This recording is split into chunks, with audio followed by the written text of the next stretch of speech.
Bleacher Report has done it, nation. They have just dropped their top 10 worst NFL contracts leading up into the 2026 NFL season. And Maxx Crosby's on that list. Tonight we talk about it. Pull up, have a seat. Another edition of Silver and Black Lounge. Which team, by colors alone, is identifiable around the world? The autumn wind is a Raider. Which team, by slogan, commitment to excellence? Pillaging just for fun. Just win, baby. He'll knock you round, All those things then upside down, are the Raiders. and laugh when he's conquered and won. When you have great coaches, then after you have great coaches, you get great players. You have a great organization, and you tell them one thing: just win.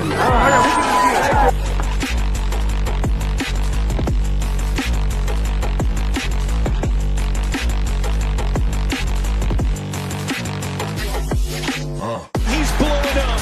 Raiders!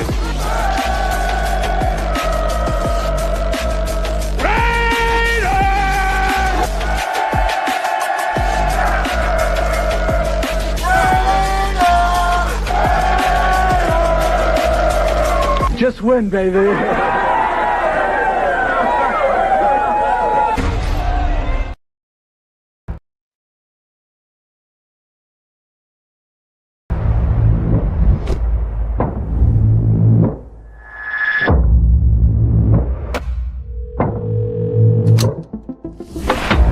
The greatest offseason for a single team in NFL history. Not only have the number one overall pick, they have taken every single round of the draft. Welcome to the dark side, my friend. Let's go, baby.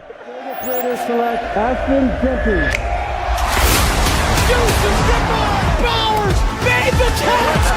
Running, there, reached the ball! Touchdown!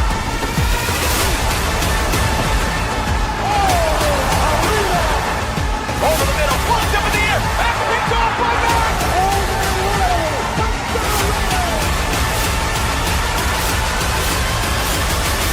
The greatness of the Raiders is in its future.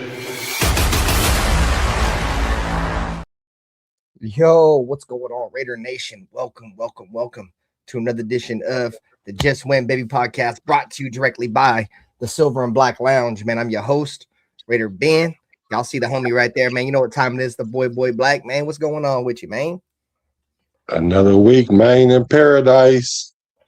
I'm feeling good tonight, bro. We got quite a few things on the docket to talk about, bro. With the NFL Bleacher Report just dropped its 10 worst contracts leading into the season. Like I said at the beginning, Maxx Crosby's on there. We don't get into that, man. We want you guys to let us know, though, in the chat, is Maxx Crosby overpaid? The poll is up. Get your votes in. We also want to know where you guys watching the stream at, man. We always want to know where our viewers are tapped in, bro. As always, man, we love you guys. Hit the like button on all the streams. Subscribe. World's most dangerous chat is in full effect, man. But outside of football, before we get into it, how was your week, Black? How you feeling, gang? Oh, man, I'm just trying to get to it, man. During this dead season, it's slow right now. But I feel like if I could grind through this part, then when it gets easier, then, you know what it is at that point. No, it's definitely the dog days of football content. Usually the time between the draft and training camp, that's like the driest part. You feel me? So like after you get a couple of OTA sessions in, which ain't really talked about too much, but outside of that, bro, it's pretty much cut and dry outside of that. So, but like you said, man, if you can dog it out during this stuff, bro, once football season comes, bro, it's content galore. You know what I'm saying? So I don't want nobody to say we ain't earned our spot, because when it was hard, we was still in the fields. We in the fields when it's good. We in the fields when it's bad. We in the fields, period. Just in the field at all times. You know what I'm saying? I'm like G.I. Joe. You know what I'm saying? Like Nike, boy, we in the game. You feel me? Before we get into it, man, shout out to the chat. We got Bruce Willis. Hey, Bruce Willis, you in Burbank, bro? You get right up my area, bro. Couple hours away. What up, Prezi? What's up, bro? What up, Julian Patrick? Appreciate y'all, Junior. What would you say? Just that be legit song. It takes 2 tanks from here to Burbank. So let me get the bank and gas. I don't know nothing about that.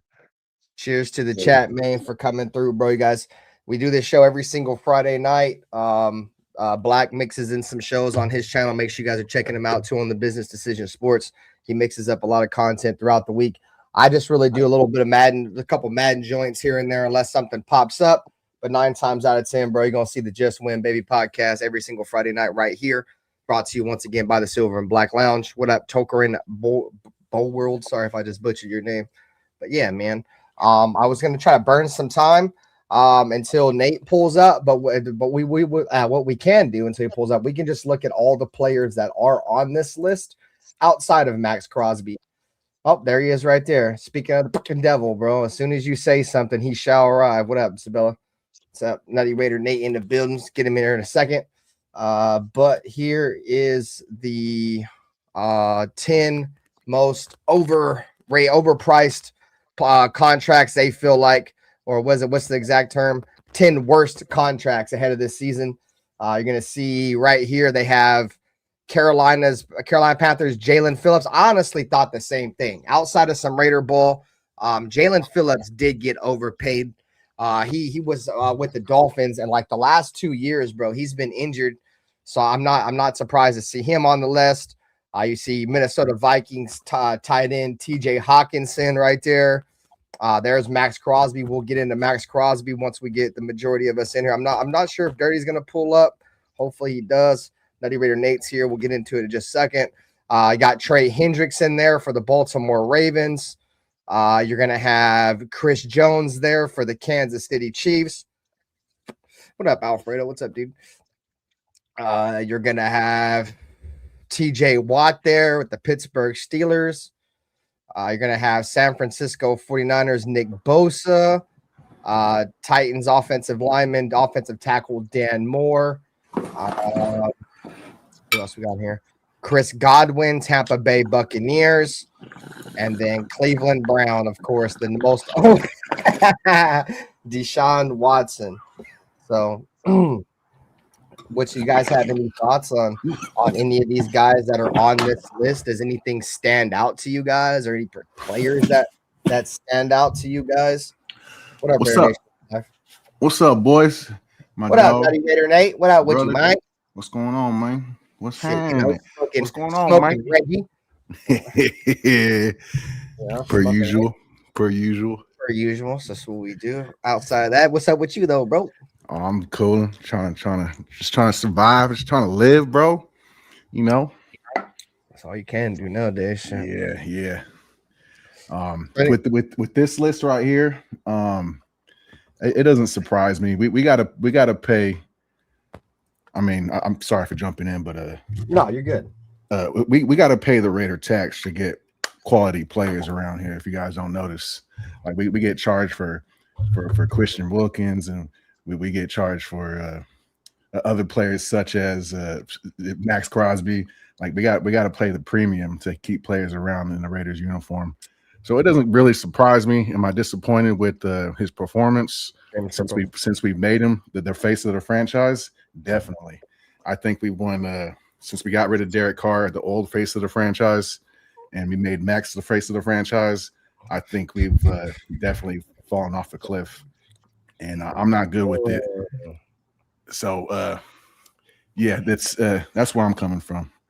Is overall performance. I mean, I heard Black and Pizzle talking about it on their show, and I agree with a lot that they were saying. It's just, but we're paying the premium. We're paying the Raider tax to keep Max in the uniform, and we're hoping that he can provide at least the minimum of 10 sacks, and that's even like lowballing it, bro. Like I want like 15, 16, $35 million a year for 10 sacks is a sack a game, like the minimum. That's from me. That's my fandom. So other than that, yeah, it's he's taking up resources. It's funny you mentioned he's ever since he's taken over of the face of the franchise, the Raiders haven't been as good.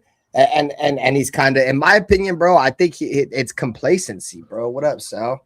I really believe it's that, bro. I really believe that he hears what fans be saying, bro, and what the NFL be saying, bro. Like, they hype him up, bro. Oh, he's the best Raider since so and so. You know what I'm saying? Blase, right? He's got the most tackles for loss, just geeking his ego up to the point to where he feels like, bro, I am that dude. You know what I'm saying? I don't know, bro. To me, I just think he's just got an ego. He's got a me type mentality, and I don't know, bro. I just think he's complacent. I think he's comfortable, and the Raiders are making him financially comfortable for sure. So. Well, last year he did the right thing. I felt like he took JPJ under his wing, and they started off the season strong. He got JPJ up early every morning at practice. They were doing their thing and putting in the extra work. But where did that end up? Where did that land JPJ?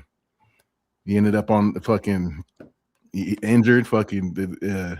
He ended up in a scuffle with the previous coaching staff where he didn't know where he fit in. And he wasn't fitting in correctly, or however they want to word it, where they pretty much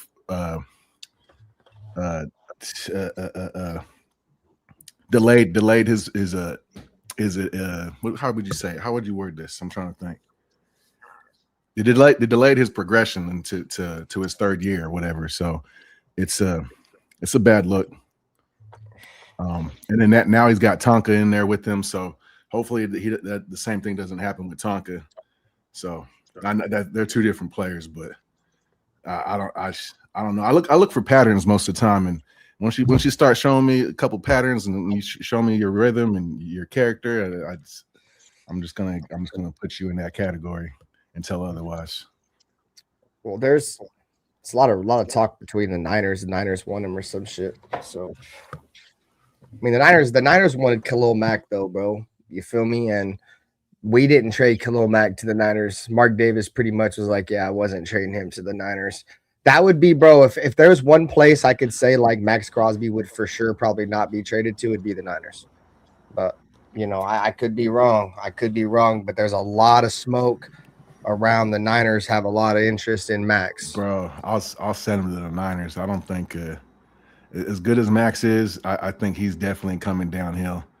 And I don't know if he's going to perform this year. He might bounce back next year, but I think this year he's going to have a little.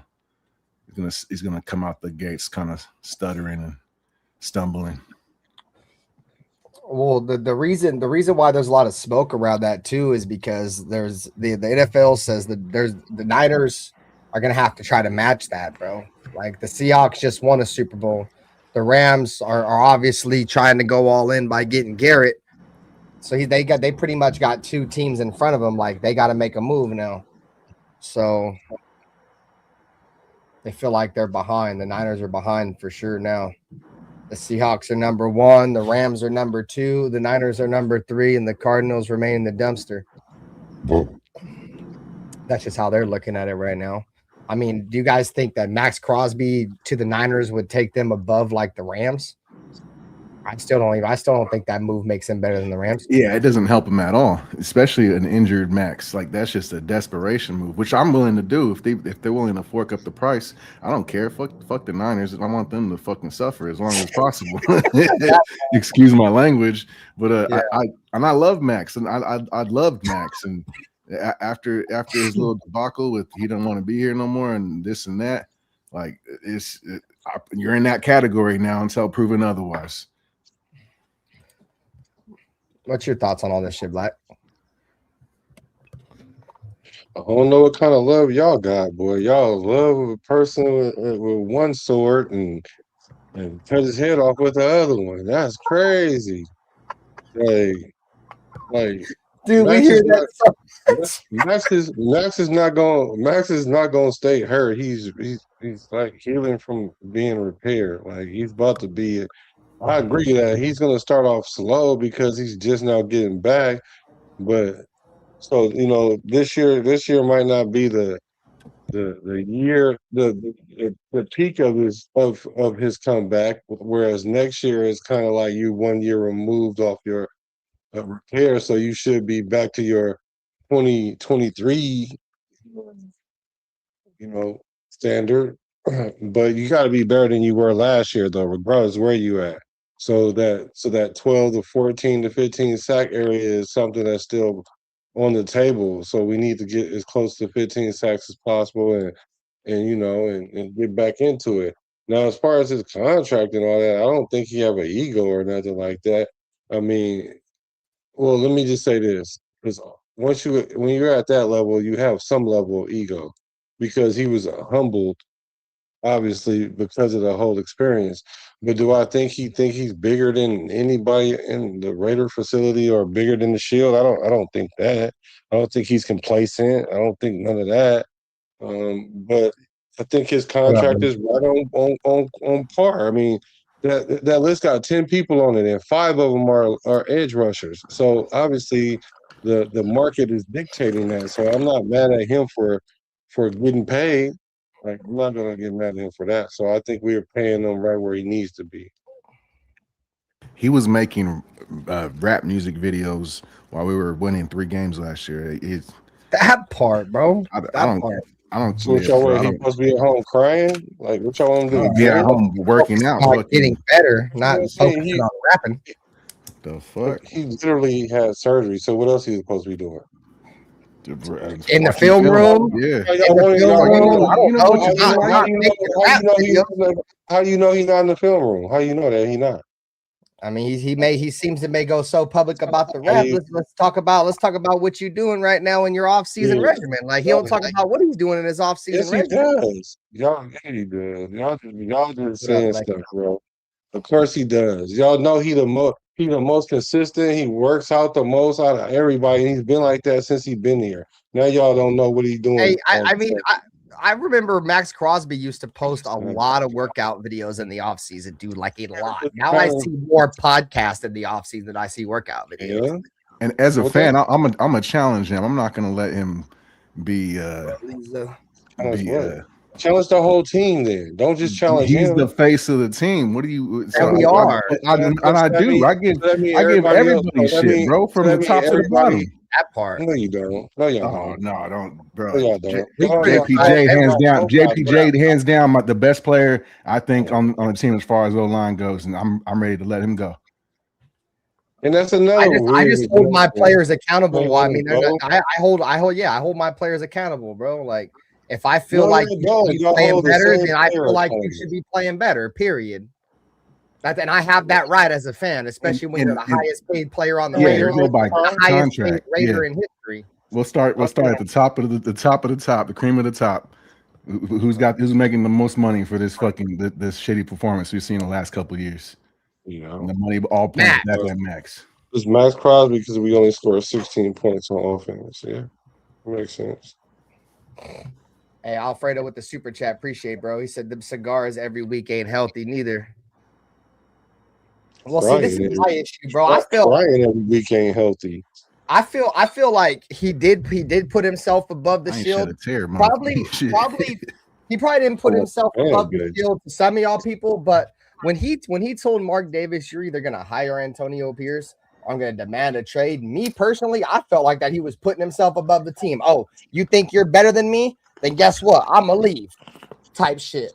That's how I took it, bro. You feel me? Maybe y'all didn't. But that's how I took it. I took it as he thought he was bigger than the Raiders, which he ain't. Ain't nobody bigger than the Raiders, bro. So,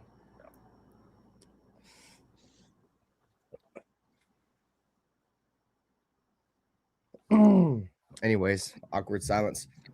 How you guys feel in the chat, man? Do you guys think Maxx Crosby's overpaid? Let me go look at my poll. I'm gonna pull up. Let me go check it out real quick. See what the results of the poll are so far.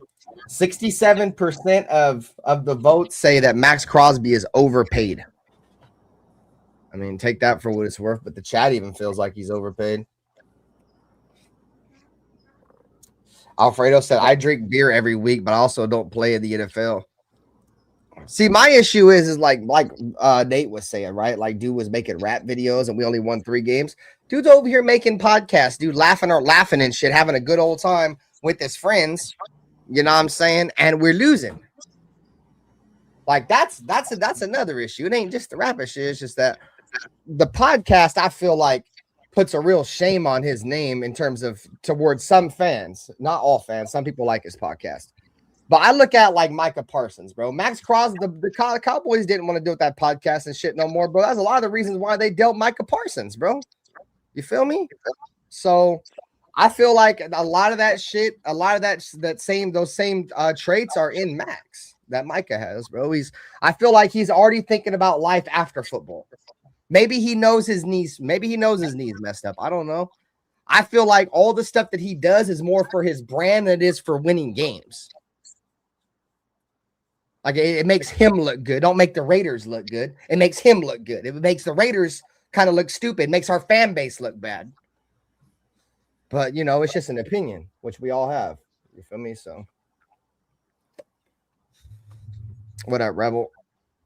What up, Beckett? What up, mate?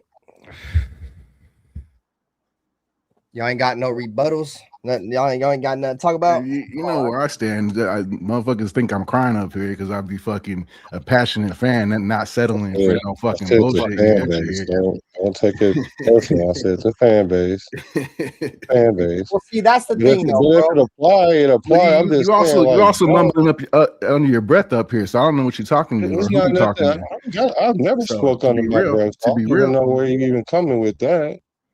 I don't have to speak under my breath. I just clarified that I wasn't speaking directly to you. And I appreciate that. I appreciate that. The fan base crying about it. Rewind the episode, and you said something. If it applies, then it applies.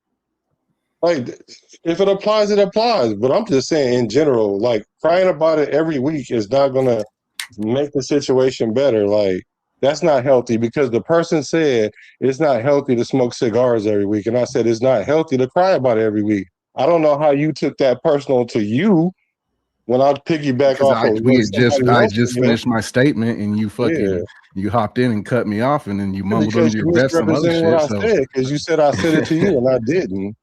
I didn't say that. I said somebody's up here thinking I'm crying because I'm passionate. And now it's somebody. I didn't drop any names. I didn't drop it. I'm doing. It's only three of us up here, and everybody know I said it. You know what I mean? Yeah, all right. You know what I mean? I just look at it like this, bro. We gonna come on this bitch. We gonna come on this bitch, bro, and be passionate. Rather, some people might think it's crying, some people might not. You feel me? I really don't care. I ain't on this bitch to worry about what anybody thinks of my content. You don't like it, just don't watch it. You feel me? Now always been that way. Always will be that way. But I mean, this is content. It's content. Y'all, anybody that's been around my channel knows we are some of the most critical people on Maxx Crosby. We were the same way towards Derek. And the reason why we are, it's because how much we want them dudes to play better. We wanted Carr. We knew Carr could play better. We want Maxx. We know Maxx can be better, bro. But we're not getting that. There's something there. There's some kind of block where we're not getting these dudes true potential. Focused. They make the most money to ever don the silver and black, bro. And I expect more. I expect more, bro. Period. I like Dirty said, bro. I'm fucking greedy. I expect more, bro. You make way too much money. Like, hell no. Hell no. That's my fucking issue, bro. The dude's already, in my opinion, it looks like the dude's already thinking about life after football. He doesn't even really care. I won't say that. I won't say he doesn't really care about football, bro, because he probably does. That's how he butters his bread. But to me, the aura that I get for him, bro, the vibes, is that he's probably like, if the Raiders don't want me, then whatever. You feel me? Like he just got a whatever mindset now. And I don't know, bro. I don't like it. I'm a big body language guy, and when he's not making plays on the field and he's on the sideline and in the locker room and shit, something just tells him something's off. Something's off, bro. I got the same vibes from Devontae Adams. You feel me? And then Maxx Crosby over here telling everybody, oh, I don't want to go nowhere. Yeah. You know, I want to be here. This is where I want to be. But he's literally in the background for like staging a trade. Yeah. Like, but lying to you guys, lying to us. And y'all are cool with that. Yeah. That's what really bothers me. Y'all are cool with that, bro. Yeah. We're not like this dude just snaked all of y'all. We're not supposed to talk about it. Yeah, not week in and week out like it's going to change something. What is it going to change? What is it going to change while y'all keep saying it? What is it going to change? Pops up, bro. What is it going to change? The fact is, right. So if it's just a topic, why are y'all feeling some type of way when I say something about it? Y'all can have y'all opinion, which is cool. Y'all have y'all opinion. Well, for one, I said what I said, and I thought you was mumbling. which you clarified it, and I said I appreciate that. But Okay, for sure. That's where I'm coming from, bro. It's no hard feeling. I'm not taking anything personal. Don't be over there thinking I'm bashing on you or something, because I'm not. Oh, it ain't never been that. Like, Yeah, for sure. If I didn't, I'd be gone. But yeah, no, I ain't never felt that. All right. No, I ain't never felt that. So let's just like look at Maxx Crosby's contract, bro. So this year he's on cap. He's on pace to hit 35.8 million. This is like the highest his contract will hit. Last year he was on 32.5. This one's 35.7, and then it goes down and down. 2027 goes to 29. And then 2028 and 2029 are pretty much, extension years if they want to bring him back or whatever. So let's see. Last year, 32 million base salary. Here, let's see. Let's share this tab. So 32 million. Let me see if I can zoom in. Oh, I'm hitting the wrong button. My bad. Okay. So last year, 2025, this year at their 32 million base salary. All right. Now let's look at his numbers for last season. So last season on a $32 million contract,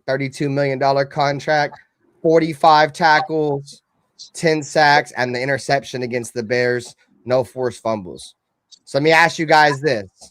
Without the name attached to it, let's just not attach the name. Just look at those stats alone. Does that look like somebody who makes $32 million a year? What up, we the people? What up, John Leon? Or somebody that's worthy of $32 million a year? Just look at this top line right here. What up, Frank Weber? That's the stat line for $32 million last year. You know what I'm saying? Yep. And then he got mad at the coaching staff for benching him because he wanted to pat those stats a little bit before he ended, because he knew we were going to play some garbage time teams. And I get it. You want to, as a player, you want to be out there and you want to get all your shit. But he was also delaying the inevitable, the surgery he had to get. And now we're running into this year and ready to start over, and he's not going to be ready. And that's selfish. It's selfish because he got hurt. He got some surgery now. Max literally has been playing his whole career, right? And so then out of 2 seasons when he needed to get surgery, y'all still expect him to perform at the same level that he was before.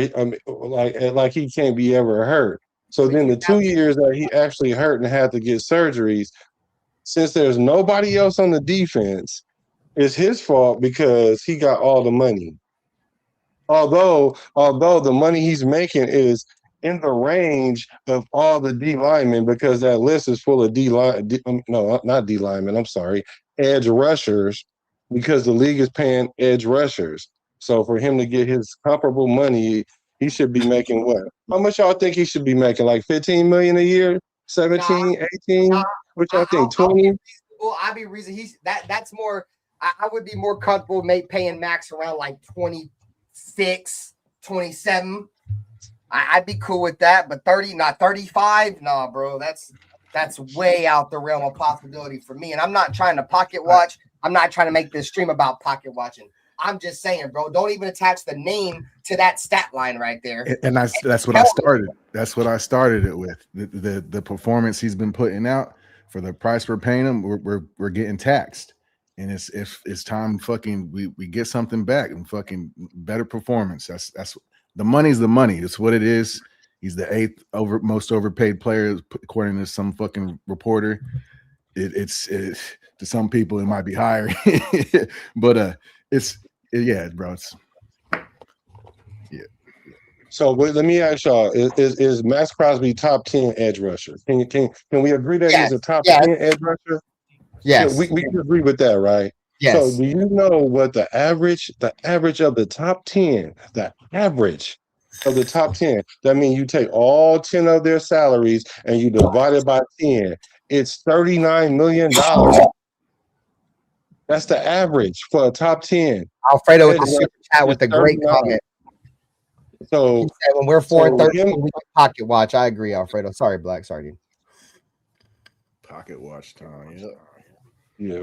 So if the average salary for the average top 10 is $39 million, and Max is making how much? 32.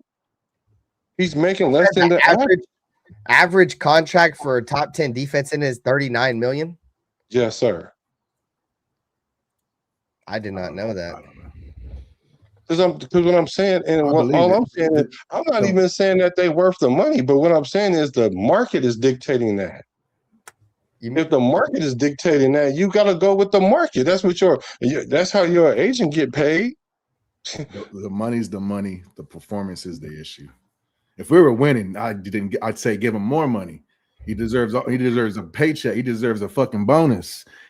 All that. But we're fucking losing, bro. This motherfucker is just he's not going to be ready this year. And it's going to be another disappointing year from him as far as what we need from him. And we'll see though. I could be wrong. I hope I'm wrong. I hope we fucking go out there and make the playoffs and go nutty for sure. So I'll eat all my words. I'll crow on here for 24 hours straight. 24-hour live stream. Eating crow. Yeah. So here's your top. I swear to God. Here's your top 10 edge rushers in terms of salary. You got Will Anderson, Micah Parsons, Aiden Hutchinson, T.J. Watt, Danielle Hunter, Myles Garrett, Maxx Crosby, Nick Bosa, Jonathan Grenard, and Jalen Phillips. So the average, the lowest is $30 million. So $30 million a year. Josh Allen Hines Allen make. Oh, well, where you stopped at? Phillips? Is that who you stopped at? Number 10, yeah, Jalen Phillips. Okay, because Josh Hines Allen make 28, and y'all right outside the give Max 27. Like you would give Max under that? I don't know. You would give Max less than all of them? I mean, he's only making more than Nick Bosa, Jonathan Grenard, and Jalen Phillips. So I'd probably pay him more than those guys. So that's what I'm saying. The market is dictating that he make that much, because, and I agree that he needs to produce more. I agree with that, but I'm like, he coming off of an injury, so he gotta work his way back into mode, and this is the year. And up to what Nate Nutty is saying is, like, this year can't be one of them years like Malcolm Kuntz had last year on a prove it type year. Like, oh, he only have 10 sacks again, and we like, oh well, is he ever gonna get back to 15 sacks then? See, the thing is, if we go to his stats year per year, so this is his career stats, at least over the last few years. So 2020, he had 7 sacks. 2021, he had 8. These are the years ago he got paid. In 2022, he had 12 sacks, and in 2023, he had 14 sacks. So these 2 seasons right here are the seasons that got him the big contract. And then it's been a decline. I mean, you could say a jump back from 8 to 10 is a jump back, maybe, but from 14, and we've already regressed to 10 and 8 sacks the following 2 years, and at 35 million. Oh my God! So I guess he can't never be hurt. I mean, your best ability is availability. I don't want to play that. But why doesn't that apply to AOC then? He never available. He doesn't want to. He doesn't want to come off the. Y'all want him to be the starting quarterback. He doesn't come off the field. That's the problem with Max and AOC, bro. Nobody wants him to be the star. I'm all about the hype. I think the bigger the hype, the more we get back for the trade. I'm thinking bigger picture. I don't boy said he want to be the number 1 quarterback. He said that with his whole chest. I ain't never heard AOC talk that much ever. As he should. And there's potential there, bro, because his rookie year, he was one of the best in his class. His rookie year, and he got the shit end of the stick. And nobody ever prepped him, and he's kind of just been getting the shit end of the stick since. And then guess what happened? Antonio Pierce needed the quarterback to give him a job. Jimmy Garoppolo stunk it up, so he's like, "Hey, Aiden, come get me a job." Aiden goes out there, wins them games, has Maxx Crosby and the boys smoking cigars in the locker room. Antonio Pierce gets the job, and guess what happens? They make Gardner Minshew the quarterback. Like Gardner what Minshew the is ultimate better than kick him. in the That's dick, why. bro. And then after you He's give better Gardner than Minshew him. the That's job, why. after you give Gardner Minshew the job and he stinks up the joint the last 4 games, you bring Aiden O'Connell back in the last 4 games, see if he's gonna save you another contract. Boy, that shit was wild. That's Aiden not what O'Connell happened. been done dirty. Y'all memories is off, bro. You need to go back to the preseason and see how Aiden O'Connell played in that I don't preseason. care about preseason, bro. No, I now care it about how don't he played in matter. the regular Now season. it don't matter. He's got a They run decent like 2 regular plays in the Now it don't preseason. matter. Black, you know that. How They he only run played. like 2 to 4 plays in the preseason, bro. Oh my Everything God! was Look how he illustrated. turned the ball over. cerebral bro. assassin. He's Put him not in the better than game. Gardner He's a Minshew. He's gamer. not better He's a than any gamer. starter. And I He's don't not like better I don't than like any AOC. starter. I don't like that he faked his little Raider contusion he had on his knee or whatever. I don't like that. I think he's a pussy for that. That's why I'm willing I to let wouldn't. him go. But I'm not all the way out on him either. I think that he's I'm not serviceable. either. He's serviceable. He is. I agree. I totally agree with that. But to sit here and act like he haven't had a chance, that's a lie. Because whenever if a starter get hurt, right, and he's out multiple weeks, like let's say he's out 2 weeks, and you get to start, there's a chance right there. There's your chance right there. So what y'all want him to have a training camp where he's the #1 quarterback and come into the season and get a chance to get hurt by week 3? So then y'all can say, oh well, he had his chance finally. No, he can't win in camp because he doesn't win in camp. And then last year he got hurt in camp. Like, come on, y'all. Like, y'all keep talking about availability. AOC was hurt the year he came out of college. He was hurt in college, been hurt like 2 or 3 times in the NFL, and only been in the league like coming on 4 years. But somehow y'all can say that about Maxx, but y'all can't say that about AOC though. Like, that ain't kosher. As far as I know, like I said earlier, though, Aiden O'Connell makes pennies. He makes pennies. Oh, so now it's about the money now. It has always been about the money. It's the only reason I've been arguing the whole time is because he makes goddamn money. Stop saying he haven't had a chance, and he has had a chance. Goalposts. Yeah, talking about because of money. Okay. Bro, when you're the highest paid Raider of all time, you're held to a different standard in Ben's book. Yeah. Unfortunately, that's just the way it is. I've had to watch you milk my franchise for many years, and I've got little to zero results from you. And the stats are in the pudding. Personal stats and Raider record, bro, are in the pudding. On top of how much money you make, boy, we stink. We stink. Like what we say, bro. Why ain't no Conway help the offense score more than 16 points? Without you, so you might as well just get going and let us have this $35 million and spend it somewhere else. God damn it. So why Aiden O'Connell couldn't help the offense last year? Colin Miller was out. JPJ was out. We had Aiden O'Connell played one game, and guess what? He won that game. Everybody was cookies. He didn't have nobody, bro. Past the second, nobody. So don't even just like every chance he got, and he got put in the fire when the starter got hurt. Most likely, all of those teams are already falling apart. So he got the shit in the stick. Yeah, I can't. Poor can't change my mind on that one. Poor AOC.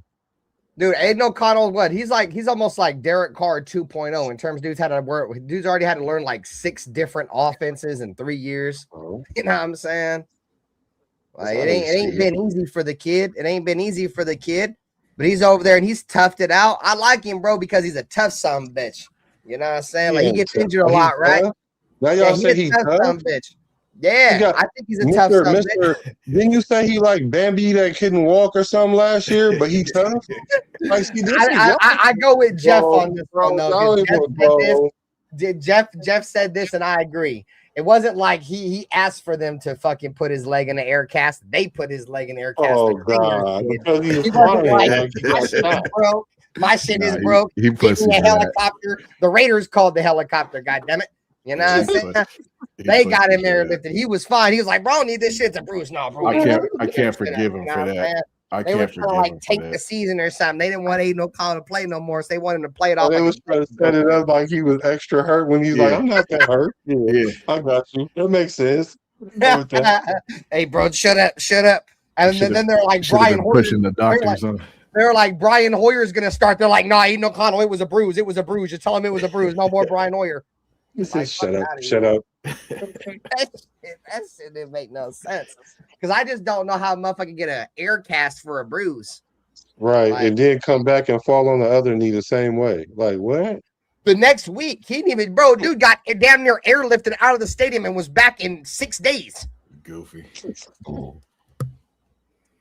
That boy's like, There's Right, something and- there though. There's I'm something sorry, that Aiden. he's not completely was useless. like Nick Diaz, boy just gets knocked out 100 times, come right back the next week, 6 days, he ready to fight again. Like, we in this bitch. I'm sorry, understand? AOC, but I just don't like the. Yeah, we can't. If y'all coming for Max, I'm coming for AOC. So just know that. Let's see. But I don't think Max is completely useless though. That's No, I don't. I don't Yeah. either. I just think he's overpaid. But How you that's say he's overpaid when he's obviously deserved to be in that top 10 list, bro. I mean, Man, according to the NFL, he's not even in the top end of that top 10 list. He at the bottom. let's look at guys that make less money than him that I would take over him right now. All right, I would take Josh Hines Allen right now over Maxx Crosby. I would take Brian Burns over Maxx Crosby. I would take Nick Bonito. I take Nick Bonito over Maxx Crosby. I would probably no Trayvon Walker. He's kind of ass. He's been a bust. For the money, I would take Khalil Mack over Maxx Crosby. No, pick somebody on that list, bro. Don't start pulling all kind of other players. I'm just saying guys that make less money than him that I would take over him. That's what I said, and I just named them. DN's edge rushers make a certain amount of money, bro. Edge rushers make a certain amount of money, and he fall right in line, right where he's supposed to, according to the league. He's not pillaging the Raiders, man. I could see if he was in the top 4, then I'd be like, dang, Max. Look, Brian Burns making less money than Maxx Crosby had 16.5 sacks. Good for him. Yeah, I know. Good for him. I wish he was a damn Raider. Hey, Giants, you want Maxx Crosby for Brian Burns? What have they won? What have the Giants won? I mean, I hear you. But at least they're getting production out of dudes that they pay a lot of money to. Here we go. Now we move. They get production out of their top paid players. What do you mean? But they're not winning. Jonathan Greenyard, he used to play for the Texans. Jonathan Grenard, I believe so, yeah. Oh yeah, I remember him. He was good, but he was like Malcolm Kuntz. He was just kind of he's definitely overpaid. Yeah, Malcolm Kuntz is like our second highest paid player. Y'all should be on his helmet. He definitely He's overpaid. spending money for the last 2 years. Yeah, I've been giving Ben shit for that for a while. He's been stealing money for the last 2 years, but y'all ain't said nothing to him.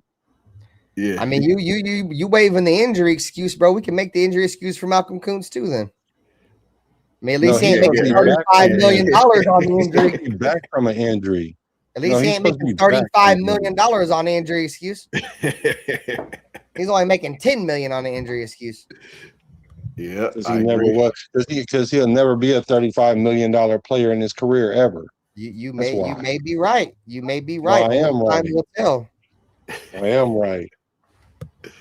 I mean, there's some talent there with Malcolm Kuntz. That's undeniable. Bro. Everybody in the NFL, they ain't gonna show it.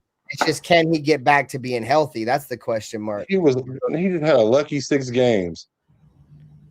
I mean, just like AOC during that stretch. Boy, Raider Rich coming in hot with a super chat.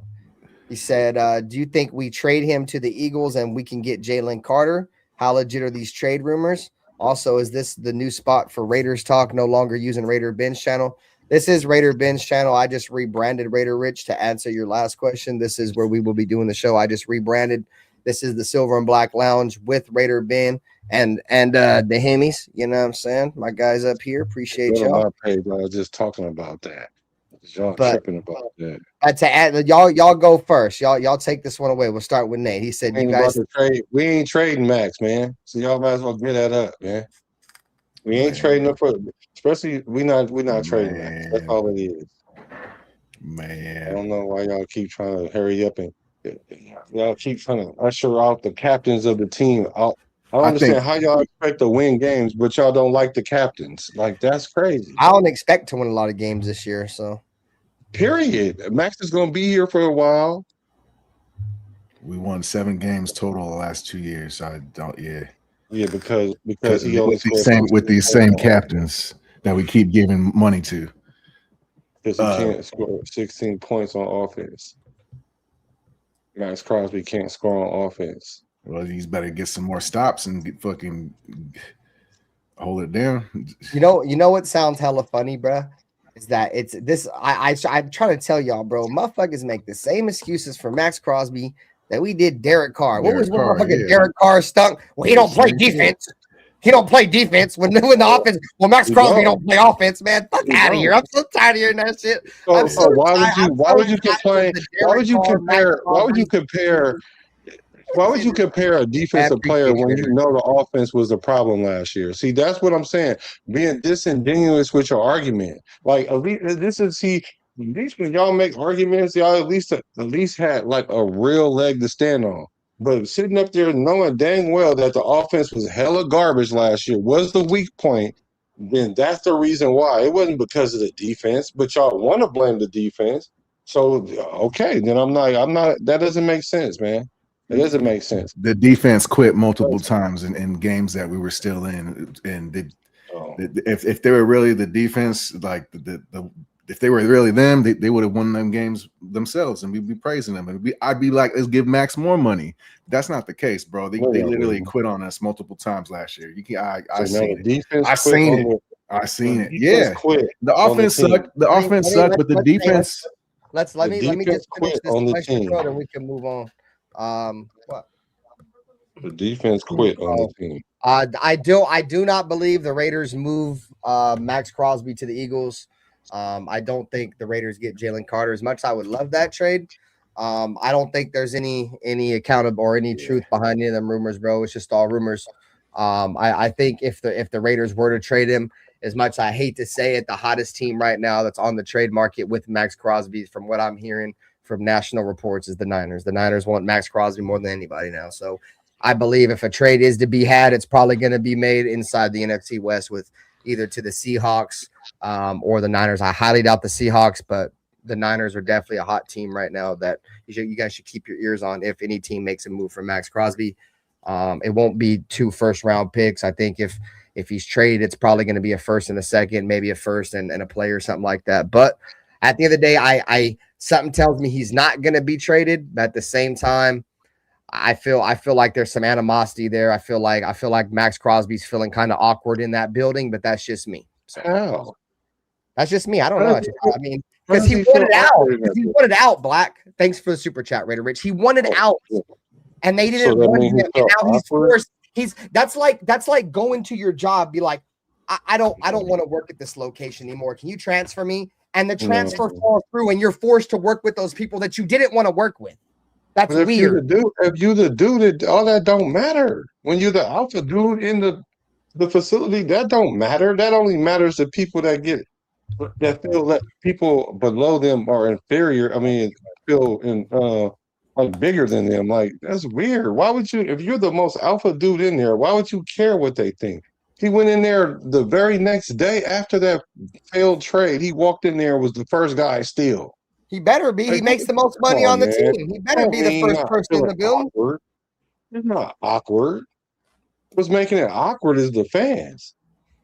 But Max did that to himself, though. So he just got to deal with it. But the fans are making it awkward, not the franchise. The franchise don't feel like how these fans feel. That's y'all feeling like that. Then why'd they trade him? Oh, my God. Do I need to explain this to y'all like another 12 times? The dude I don't understand why y'all not understanding this. I don't understand, like, if you know anything about Raider history, you should know why. Yeah, well, if you know anything about Raider history, even if he was dead wrong and went in there and asked for a trade, okay, and y'all think he felt awkward? I remember hearing reports that he told Mark Davis that he would never play another down for us again. So now, since he said that, do you think that's true? Don't know. I don't know. How many times have your woman ever told you that she was gonna come back to you, but she did? Never. She knows where it's at. Yeah, all right. You okay? You okay? Let's call her and ask Who her. you think you talking I to? bet Who you you want think her you to come on talking the pod next week. to? Shit. I don't know. I feel like Maxx Crosby got humbled. I felt like he probably thought he was this superstar player that everybody in the NFL wanted. And when the went to the Ravens and the Ravens were like, "Yeah, we don't want you," I think he got humbled. And I'll say this: I feel like if he's ever gonna have a career year, bro, it's gonna be this year. If he's gonna go on there and be like, "Oh, well, you didn't want me. I'm gonna show you. You feel me? What time it is? Especially now, I got all these better players with me on defense. By far, probably the best defense in terms of talent that Maxx Crosby's ever played on. I'll give him that. But like I said, none of it matters, bro. None of it matters, bro. At the end of the day, unless we're winning games, you feel me? Like it's gonna be the same thing with Max again next year if we don't. Like Raider Nation for Life said earlier in the chat, if we go out next year and we suck, guess what? It's gonna be all over again. He's gonna start crying. You don't want to play here no more. At what time do we just get tired of it, bro? Like at some point, enough is enough, bro. And then guess what they'll do? They'll give him more money. They'll rain his tears with more money. Like that is crazy. What are y'all talking about? That's y'all doing that. Y'all fans are doing that. Because Maxx Crosby didn't even say nothing last year. I mean, this past year up until the point that they took him off the field. And yeah, he was supposed to be mad that they took him off the field. And also the Raiders did the right thing by taking him off the field. So they both were right in that situation. Y'all been trying to get Max traded for the last 2.5 seasons. And so now all of a sudden he's gonna make it everything so awkward that next year when he comes in, he's gonna make it awkward again. Like, no, the fans are gonna make that because y'all keep trying to trade him. He's not about to ask for no new money. He can't really ask for no new money to the 28 season. So these next 2 seasons he need to lock in and earn his money. I'm not saying that he's doing exactly what he should be doing. No, you got injured for a short period of time because it is the NFL. It's a violent sport. So there's going to be a period in there. You have to get over some kind of major, if not minor to major injury. Now that you're back, now we need you to cash in on that contract that we just gave you. That's all it is. But now everybody want to keep moving, Max, because of whatever personal feeling they have, thinking he gonna do this every year. And 2.5 years he gave us an ultimatum, and it was so that's where all this shit started, bro. Before that, I let him live. It was whatever. I thought he was an underdog. I thought it was a cool story. Then he gave us you get me. Go ahead. I tell my wife that all the time, bro.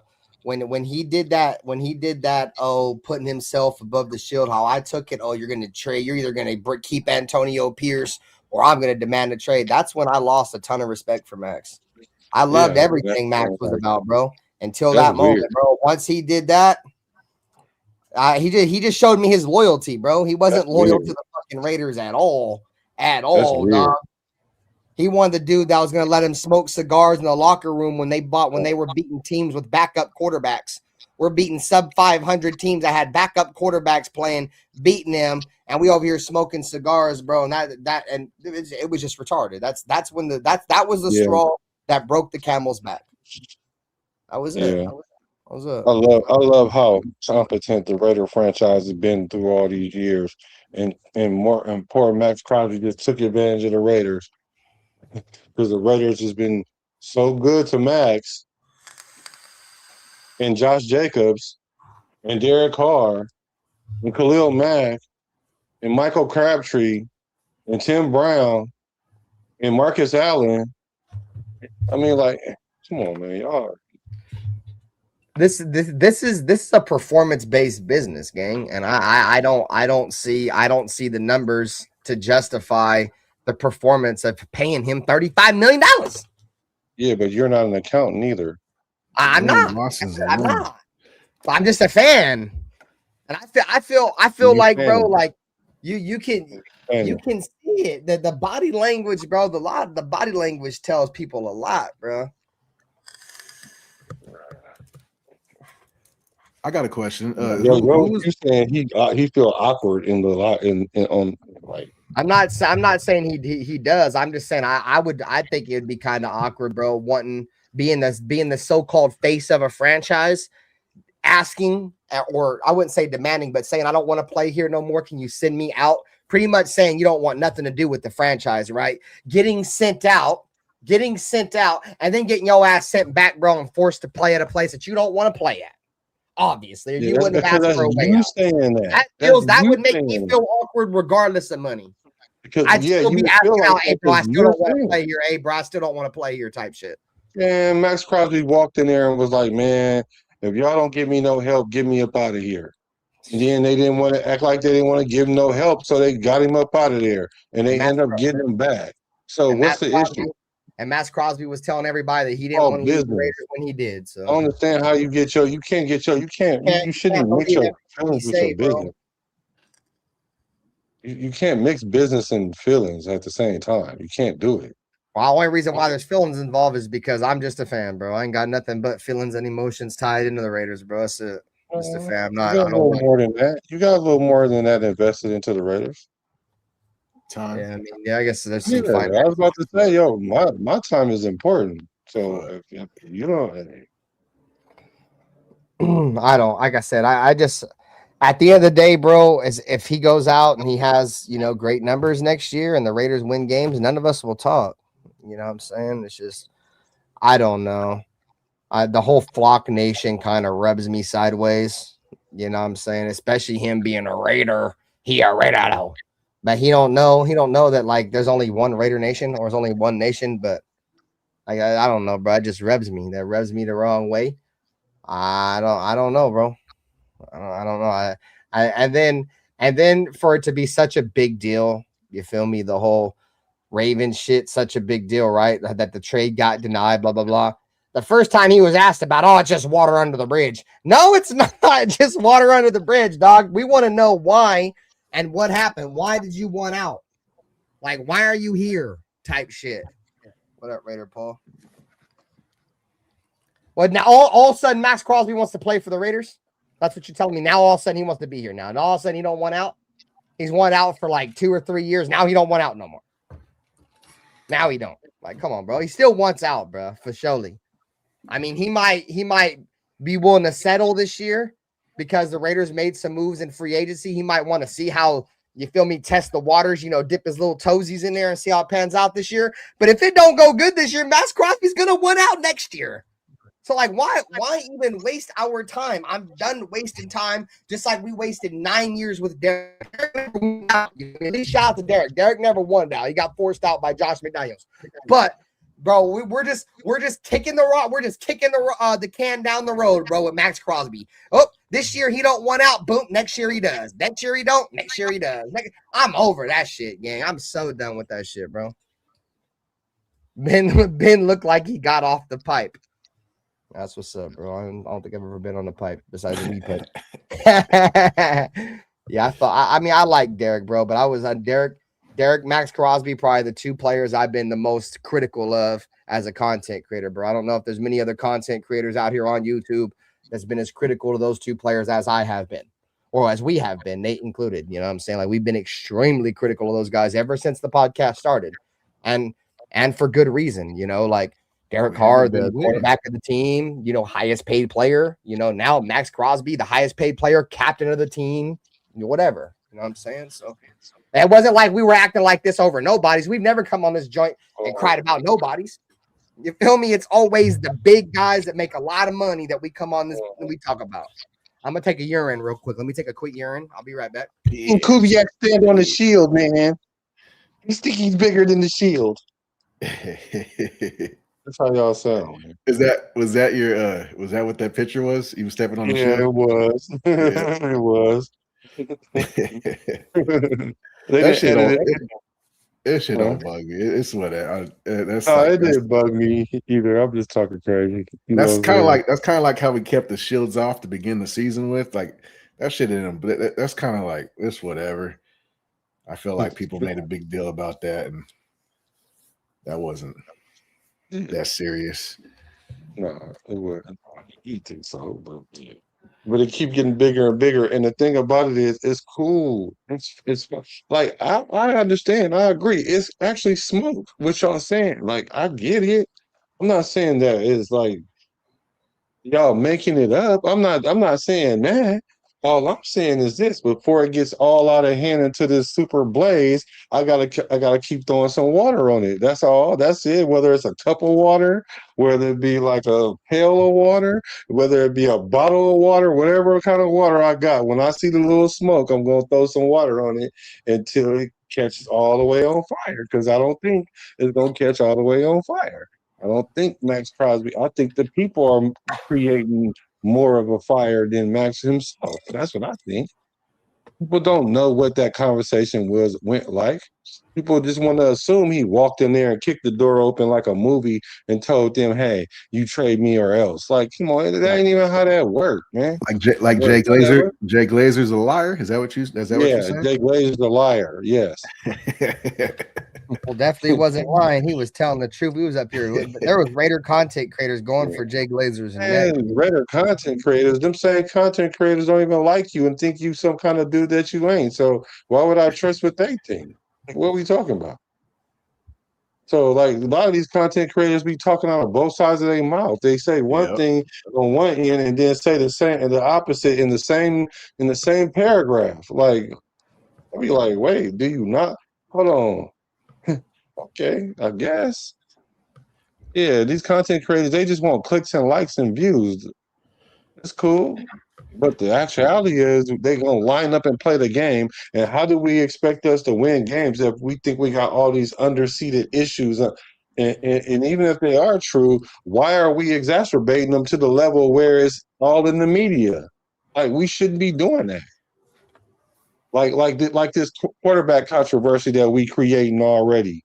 That's really not a controversy, but we're creating it.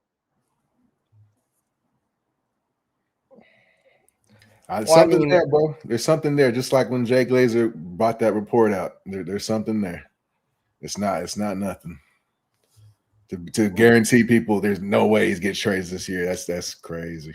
No, I'm not saying no way as if it's impossible. You did say that though. You said you guarantee he ain't. I don't literally mean 100%. I mean like 70. Because guarantee is 100% though, right? Am I correct? Do I know math? I guarantee he ain't gonna get traded. Then you want me to stand on it? I guarantee it. That's what I'm saying. Stand on it. So when he don't get traded, and I talk crazy to y'all, don't be sitting up there talking about Black think he nothing, because I'm gonna be like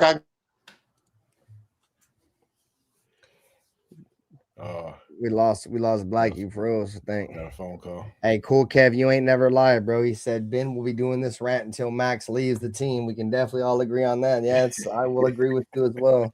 No, until we start winning. I want to win with the dude, but if we're not gonna win, then fucking kick rocks, bro. I'm done. Yeah, back and forth. I mean, I just look at it like this, bro. At the end of the day, this is gonna sound crazy, bro. For anybody that's not a Raider fan, listen, we are the Raiders, bro. Like, I wasn't alive for the history of the Raiders, bro, but we have a rich tradition of winning. We are the team of the decades. Like, our motto is just win, baby. One of our slogans is commitment to excellence, bro. For us to be out here performing the way we've been performing and not demanding the standard of the Raiders and just come on here and make excuse after excuse on why the Raiders suck every single year, bro. That's not being a Raider, gang. You feel me?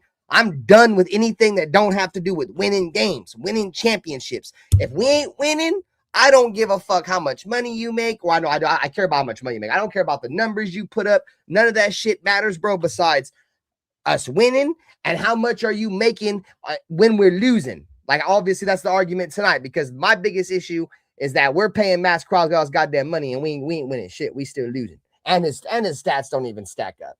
You know what I'm saying? So fuck all that.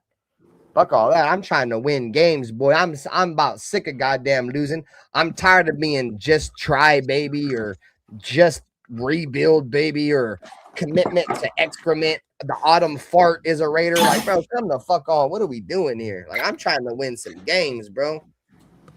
That's all it's about. That's all it'll ever be about. I've gotten to the point, bro. Like, I used to accept moral victories a long time ago as a Raider fan. Well, At least they did this and at least they did that. Man, I don't get about none of that no more, bro. I don't care about what we lost. Period. Point blank. Period. That's why when people be like, "Oh, well, Aiden O'Connell didn't do nothing. We won, but he didn't do nothing." I don't care. We won. Like, how many times I gotta say it over and over and over and over again, bro, before I get through people's thick ass skull? I don't give a fuck how great your numbers are if you lose. I don't give a fuck how bad your numbers are if we win. The motto is just fucking win. I don't give a fuck if you ran for 100 yards or minus 100 yards. I don't give a fuck if you pass for 100 or pass for 1. I don't give a fuck. As long as the column that says stats that says wins and losses, there's a check by the win. I don't give a damn fuck about none of that shit. None of that shit. I don't care about yards. I don't care about touchdowns. If we got the win, that's I'm good. That's why when they say Max don't play offense, it's like, okay, but he's still out on the field and he can affect the game in all kinds of ways, and that's what he needs to be doing, and he don't do enough of it. And he gets paid to affect games. Yep. That's my issue. And I forget somebody said in the chat earlier, he said my issue with Max is he doesn't make enough big time plays. Something around that nature. But that's my issue too, bro. Is big time players get paid big time money to make big time plays in big time games. How many fucking big plays have we seen Maxx Crosby make outside Chicago last year? I mean, I'll give him that. He dominated that game. That's probably the most dominant I've ever seen Maxx Crosby. But outside of that, when have we ever seen it? His rookie year against a team that would have the number 1 overall pick in the Cincinnati Bengals, when he sacked that quarterback 4 times, that team had the number 1 overall pick and drafted Joe Burrow. So what the fuck does that even matter? They stunk. And he was rushing a backup right guard or something. Yeah, a guard that was playing tackle. Yeah. He no position playing tackle. He also turns up for the Ravens. That's why I think the Ravens were very interested in him. Yeah, that's one thing we had said, bro. We traded him. We're like, he went to a team that he never lost to, bro. I don't think Maxx Crosby ever lost to Lamar, bro. I think we beat the Ravens every single time he was with us. He got up for Lamar for whatever reason. We beat him in 2021 in our home opener against the Baltimore Ravens, and then we beat him in 2025, bro. We were terrible that year. And I think what did we play him? 2017. Max wasn't on the team in 2017, so. But the fact of the matter is that as long as we win games, bro, I'm not gonna come on this bitch and criticize Max. You feel me? But when you're the face of the team, you're the captain of the team, I got nobody else to put it on. So it is what it is. He said, "What happened in the bathroom?" Ben came out blazing both guns. There's certain topics, bro, that get me fired up, and Maxx Crosby topics fire me up, and I can see both sides of the coin, bro. Like, I see people's argument, well, he gets tackles for loss, and he's one of the most dominant run defenders in the NFL. I get that, I understand that, but dominant run defenders and edge setters don't get paid $35 million. God damn it, you son of a bitch! You know what I'm saying? Motherfucker out of here. We're paying this motherfucker $35 million to make tackles for loss. Man, fuck that. Man, fuck all that, bro. I'm good. Where's old buddy at that used to play for the Raiders? Yannick Ngakoue. Get his ass in here real quick. I fuck with Yannick. I don't give a fuck about that run stopping shit. Well, that's why you got linebackers. Them defensive tackles better take on somebody, boy, and them linebackers better fill gaps. I'm not trying to pay somebody $35 million to set the edge in the run game. That's stupid. That's not how good teams are ran, and that's why Maxx Crosby's contract is rated as one of the worst. Let's see why he rated as one of the worst, because we never got in that. So let's scroll up and let's look at the the context behind why he was rated number 8. So let's go back. Let's bring it back up. Here we are right here. It says the contract, 3 years, $106.5 million with $91.5 million fully guaranteed. The problem, after putting up a combined 27 sacks in 2022 and 2023, the 7-year veteran has failed to top 10 sacks in either of the last 2 seasons. He'll turn 29 this summer, and his continued decline is inevitable. The kicker, the Raiders are pretty much stuck paying him more than $65 million over the course of the next 2 years. They tried trading him this offseason for a reason. So there's the context. And I agree, bro.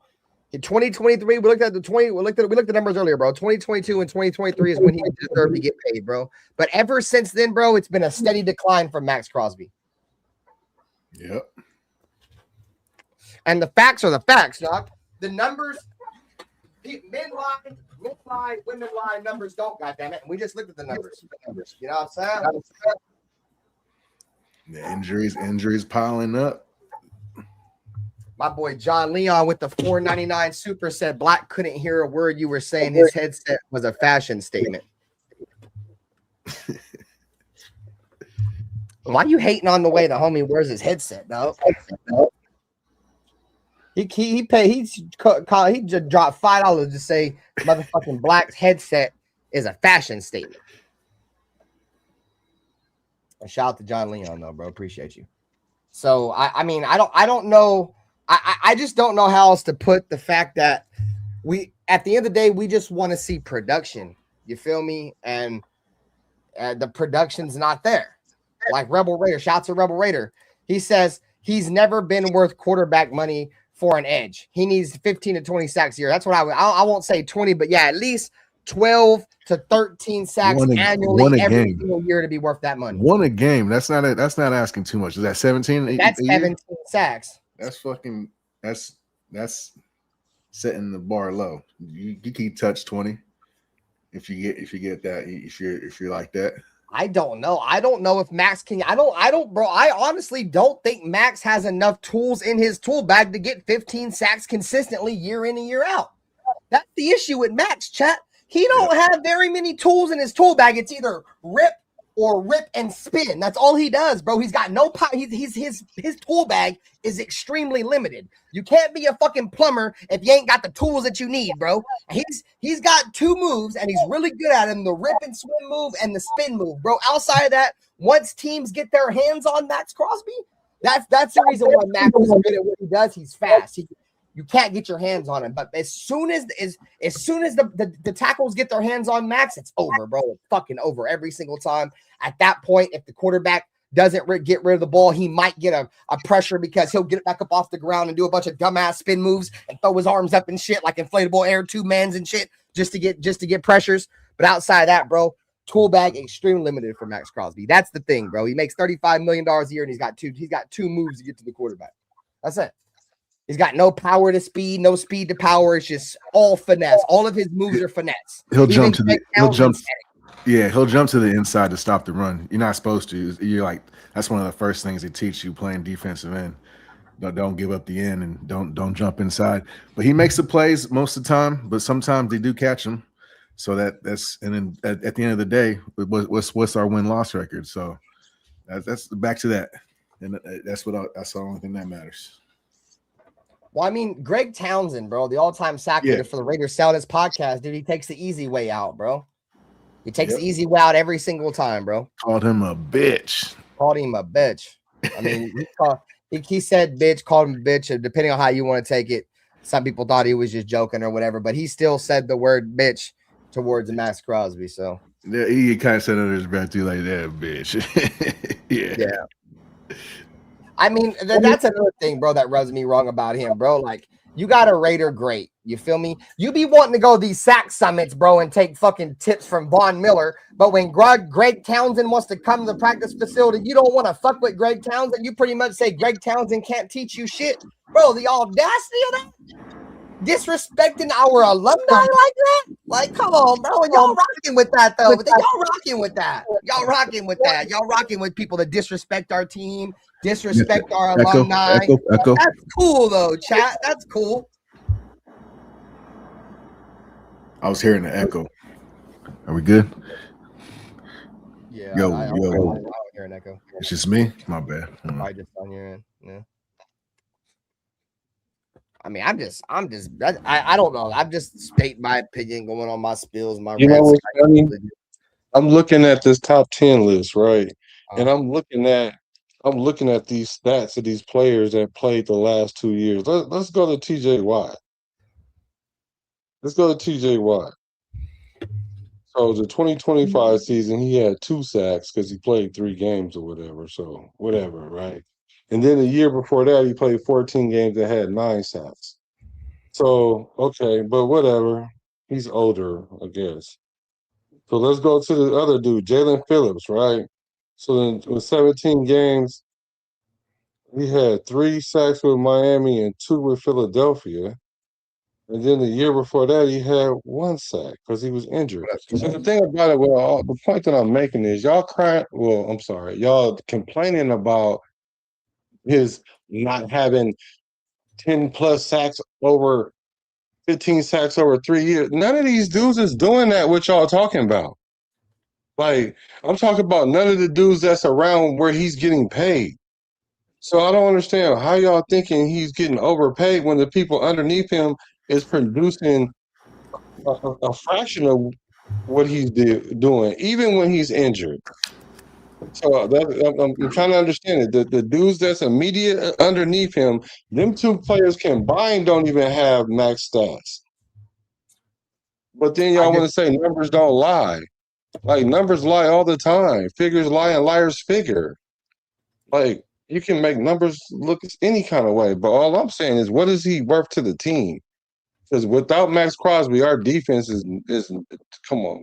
We'll be for sure ranked 30, 31, 32, somewhere in there. Come on. No, I feel you. He's definitely got value. I mean, us losing him would definitely hurt our defense. But that would really, I feel like if we trade him, like,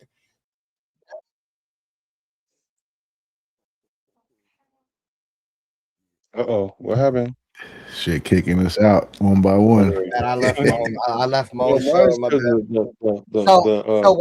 what I was saying is, if he gets traded, I feel like it's really only going to hurt the Raiders for like Raider fans that want short-term wins, like that want to win right now. Like, if you want to win right now, you feel me? Keep Maxx. Yes, for sure. If the Raiders want to win right now. But me personally, I want to win now, but I don't think it's going to happen with or without Maxx. So that's why I'm cool with just trading him. You know what I'm saying? Because you have an aging pass rusher, an injury-prone aging pass rusher that is eating up a high sum of your cap money. Why would you want to keep him unless you're winning right now? Right. Now Maxx Crosby is injury prone and he aging. He's only 28, about to be 29. He's 29, I think, going on 30. No, he just turned 29, if he turned 29 yet. Like, come on, bro. He still got 3 more years of his prime. And he's not injury prone. That's what I'm saying. I respect y'all. I understand. You're entitled to feel how y'all feel about how much money they make. But then when y'all paint this picture, the picture ain't accurate. He not aging, and he's not preaching. Bro, come on, man. He's not injury prone. Maxx is not injured. Oh, I don't know if I agree with that. I mean, if you look at the number of games, I mean, you could say he's probably not injury prone, but it's the timing of a lot of these injuries, bro, because at the last 2 times he's been injured, bro, it's at the end of the season. You know what I mean? And let me just say this, because why not, right?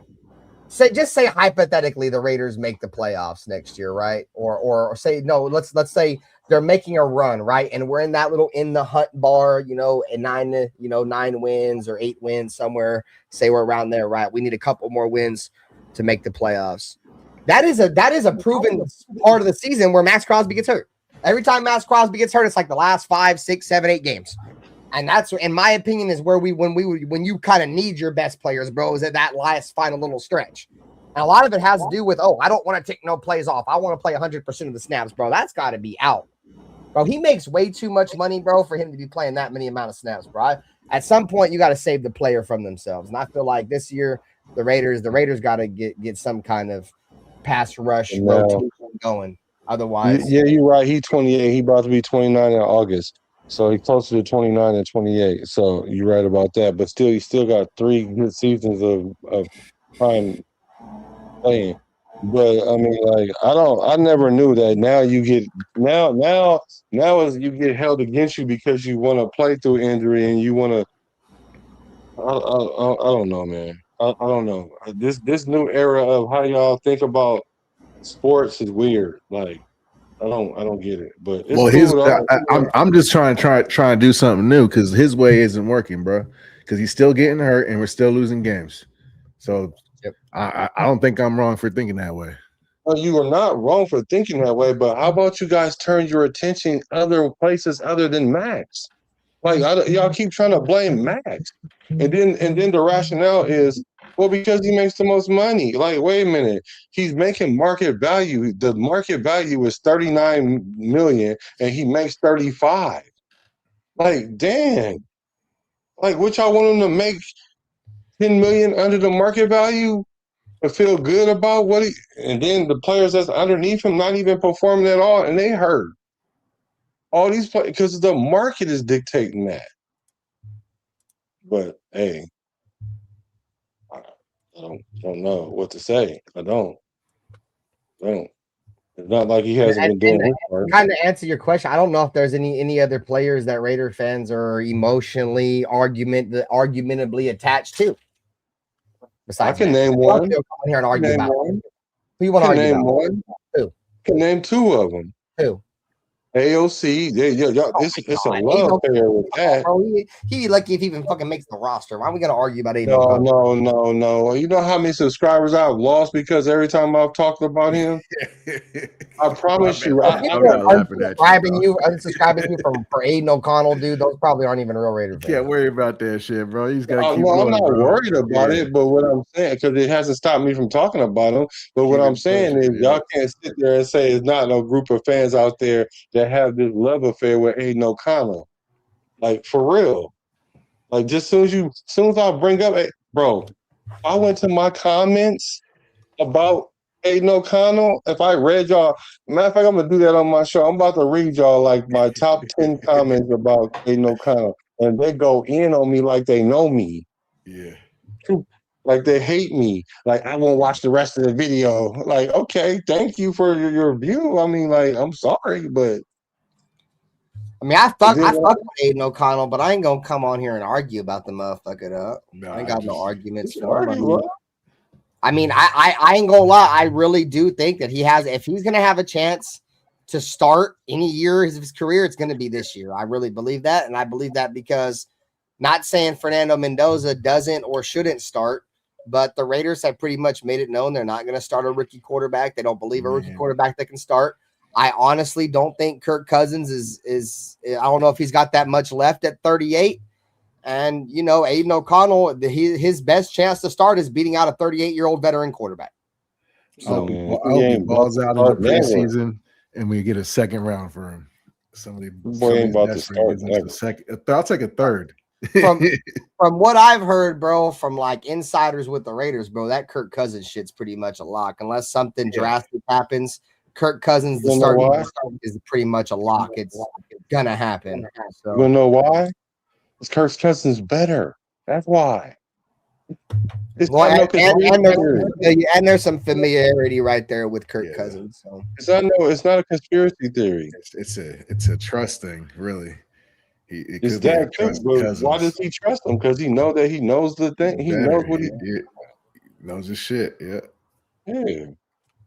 The Aiden O'Connell is not totally. That's my only argument. We could get something for him if we keep hyping him up and he plays good. Who do you think's more mobile? Who do you think's more mobile? Kirk Cousins at 38 or Aiden O'Connell? Kirk Cousins by far. What do you mean? Oh, I don't know. Not after Cousins' injury. You see him playing in Atlanta. He couldn't move for shit. I have, and he won like 4 or 5 games. He won 4 games, but he couldn't move. He had Bijan Robinson and Michael. What's his name? Pitts, fucking balling and out. Kyle Pitts. They had and what's the other dude? The receiver Drake London. Yeah. So now so wait a minute. And his O line was legit. That's another thing. Running the fuck out of the ball. South on 6, man. In the building. So how did okay. Well, how did Penix get hurt then? Penix been hurt since college. Yeah. You're talking about injury prone, bro. That's probably the definition of injury prone right there. His backups Tua. That's all bad. So Ricky Beavers, he said max contracts ain't bad to me. He's top 1 to 3 defensive end we've ever had. Okay. So let's think of some Finally, defensive ends. you need to subscribe to my channel because everybody else that's over here right now don't come to my I channel can no name more. 3 defensive ends right now that are better than Maxx Crosby in the history of our team. Howie Business Long, is business first, bro. What? Go ahead. Howie Long, Greg Townsend, and Khalil Mack. Already, there's 3 that's already better than him. Bang outs. I mean, you could probably put him in top 5. Nobody even know who Greg Townsend is. Are you crazy? That's a troll, right? Nobody knows who Greg Townsend is? Oh, I forgot you're gonna take it literal. Like no one names Greg Townsend, bro. When you say Raider Grace, no one names him like that. He's never the person that you name, bro. And I'm not even saying that Maxx Crosby will, but they'll name Maxx Crosby before they name Greg Townsend. I bet you. I mean, newer fans, yeah, because they don't even know who Greg Townsend is. Some Raider fans, the best player they've ever seen play for the Raiders is Maxx Crosby. That's why he's got so many fucking fans. Some Raider fans probably didn't even get to see the majority of Derek Carr. They caught like the end of Derek Carr, and they've grown up watching Maxx Crosby. So there you go. I mean, look at I ain't gonna say I'm about to say something out of pocket. Yeah. I'm glad I've grown up, bro, and thought about that shit. I was about to say some dumb shit. Anyways, the show moves on. I was gonna come on make some fucked up comparison. Anyways, no, I mean, I like I said, at the end of the day, gang, only reason why I'm critical of Maxx is because I hold the best players that are on our team to just different standards. That's just who I am. I did the same thing with Derek. I've done that to every player that's gotten a lot of money for the Raiders, bro. I've always been that way. And yes, it's about the money. Yes, it is. It's about the money. When you make a lot of money, I've seen plenty of players come in and rip the Raiders off, bro. How many times did the Raiders sign overpriced free agents that ripped us off, bro? Now we're not signing free agents that are ripping us off. We're letting our own players just rip us off. Now our own players just rip us off. Fuck it. Just overpay the players. Let the players rip us off. Now they overpaying him.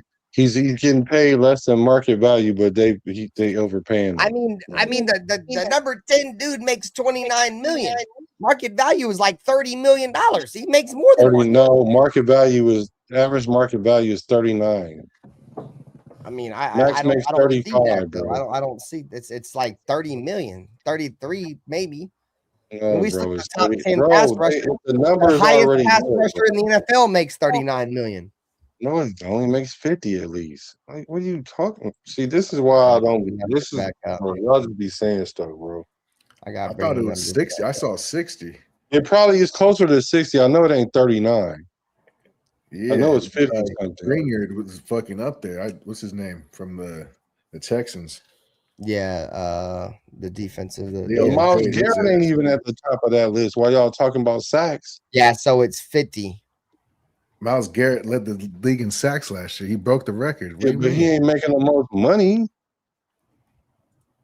He should be. He's about to get cashed out. Carl said Kirk wears a waistband up to his belly button and tucks in his shirt. His ass is so tight he can pick a quarter up off the ground with it. And Max has pool noodles for arms.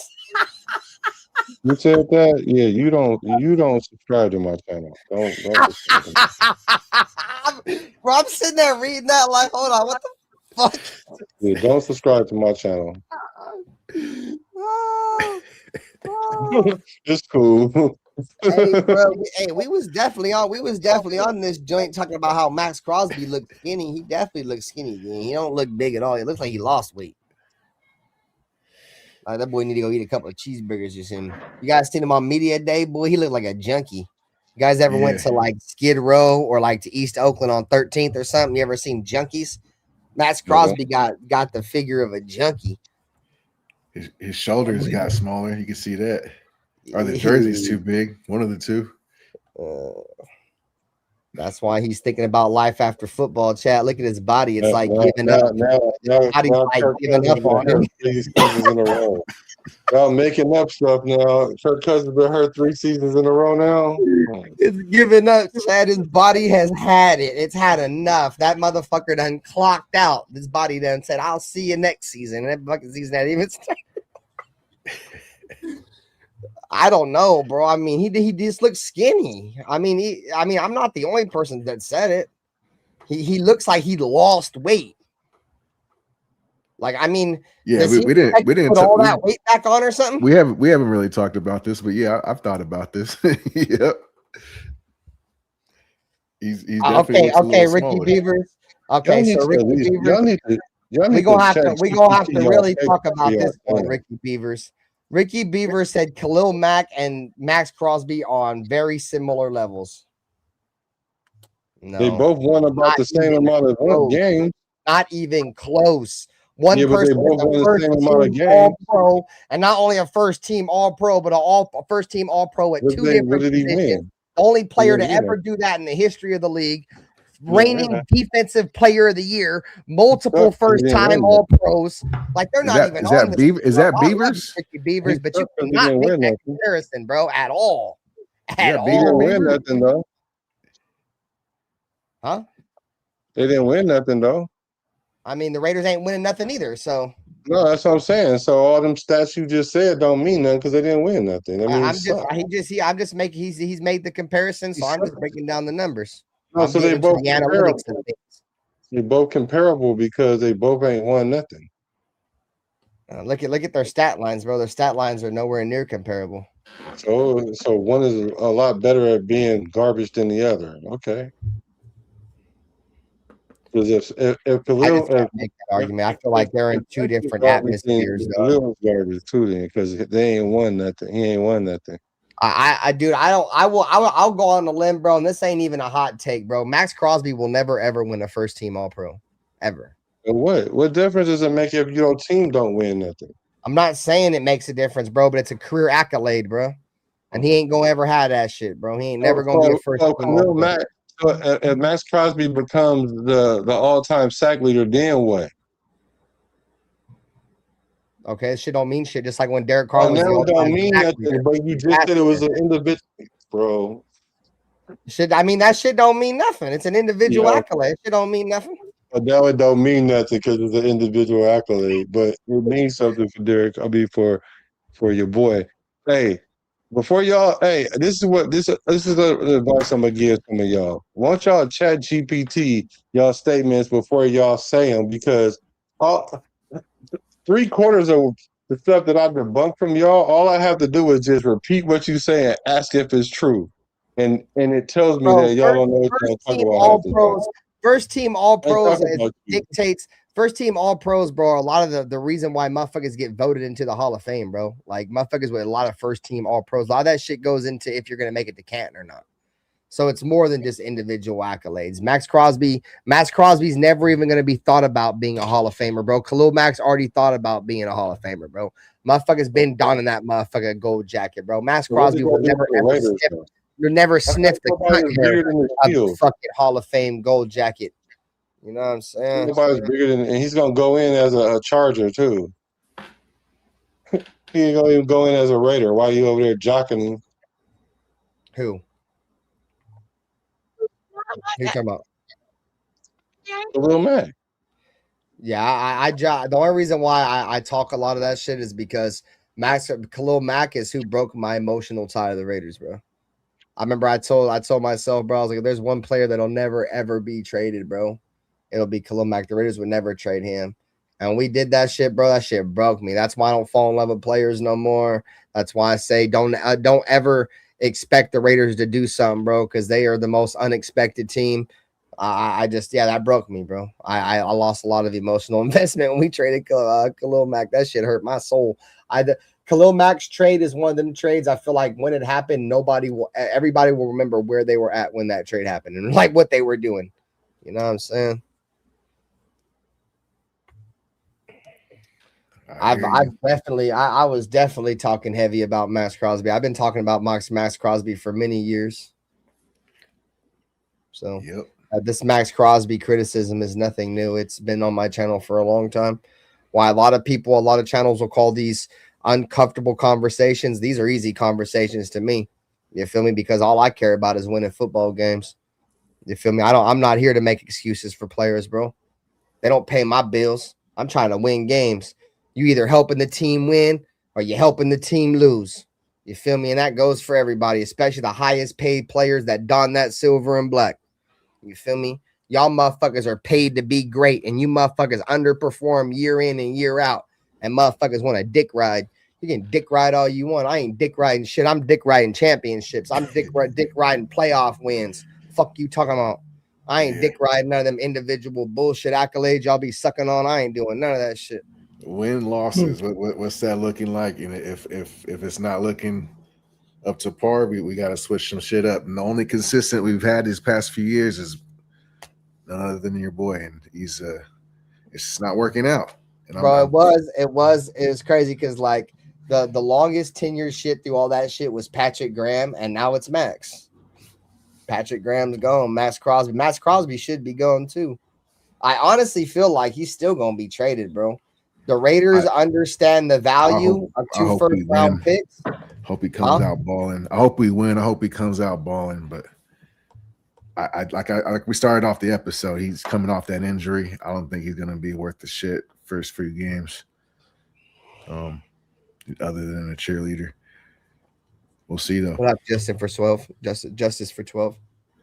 We got some dogs though. We picked up Quiddy Pay. Hopefully he pans out. Hopefully Kuntz fucking turns up.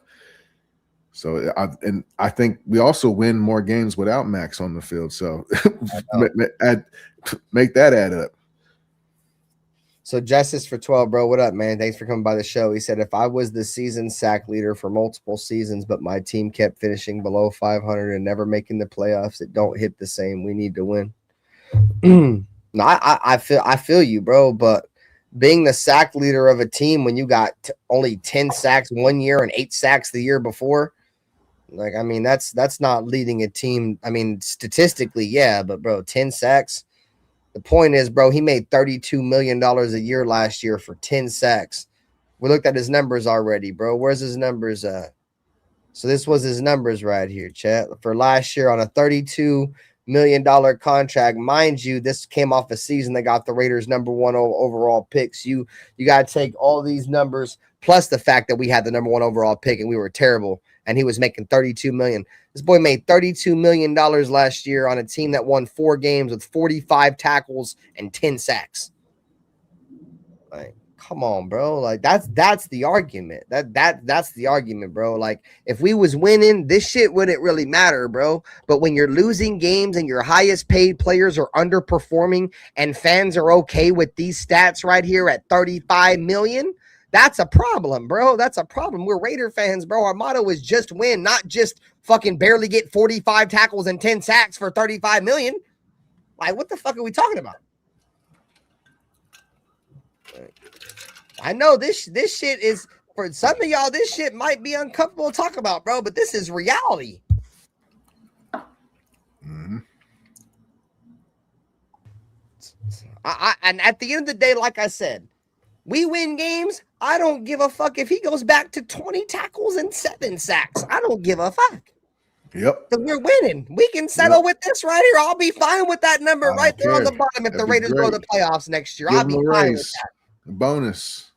Yeah, he said, fuck it, give him a raise. Y'all want to talk about giving a contract? Y'all want to give a motherfucking contract after an injury and after a losing season. How about we give a motherfucking contract after the Raiders go to the playoffs and he gets 7 sacks and a forced fumble in a playoff game or something? How about that?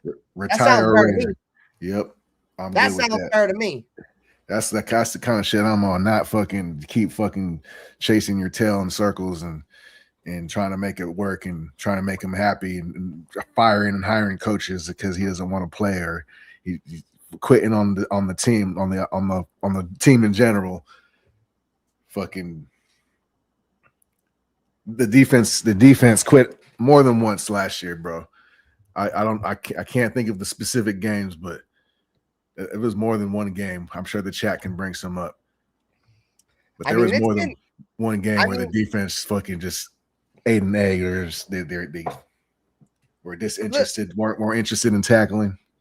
Look, chat. So look, bro, this is about regression with 2 pay raises. He got paid. I think we paid him after this year and the year after we gave him more money. So he went from having 12 sacks to 14. The Raiders gave him the chicken. You feel me? But look, bro, I said earlier, it's been regression. You can call this 10 sack. I think it was actually like 9.5. So he had an 8. So from 14 sacks, becoming the highest paid Raider to ever don the silver and black, surpassing Derek Carr after this season. He regressed 8 sacks, 9.5, 10-ish sacks. Like, bro, like it's getting worse. It's getting worse, bro. Like, it's not getting better. You want to see these numbers be trending upwards. When you buy stocks and you buy crypto, where the fuck you buy, you invest, you want the arrow to be going up. Well, guess what? This motherfucking arrow is going down. We invested in nothing. We are getting no motherfucking investment. We are getting no production out of our investment. And the numbers show themselves. The numbers are right there in front of you. Numbers right there in front of you. You feel me? And like I said, I love Maxx, and we wouldn't even be doing shows and being critical of Maxx if we didn't like Maxx Crosby. We do. We just expect more, bro. We need more. The Raiders need more.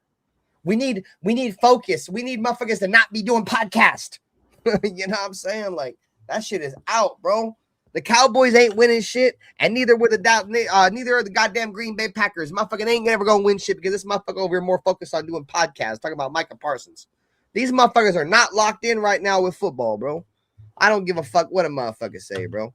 That motherfucker spending multiple hours a week producing a show that he could be spending getting better at his craft, bro. You think Jerry Rice would be out here doing a goddamn podcast? You think motherfucking Howie Long was out here doing a goddamn podcast? You think the Raider greats, you think the greats of the NFL, the best pass rushers of all time, was out here wasting their goddamn time doing a goddamn podcast? Fuck no, they weren't.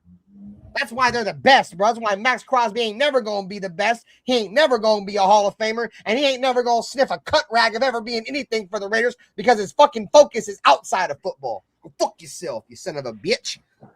Fuck yourself. You don't like it, go fuck yourself.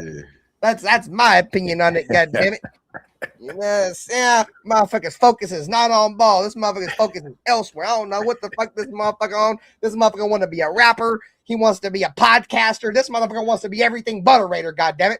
That motherfucker said, I got tattoos on me that don't mean nothing. I bet it is. And one of them is that Raider tattoo that don't mean fuck all nothing, goddammit.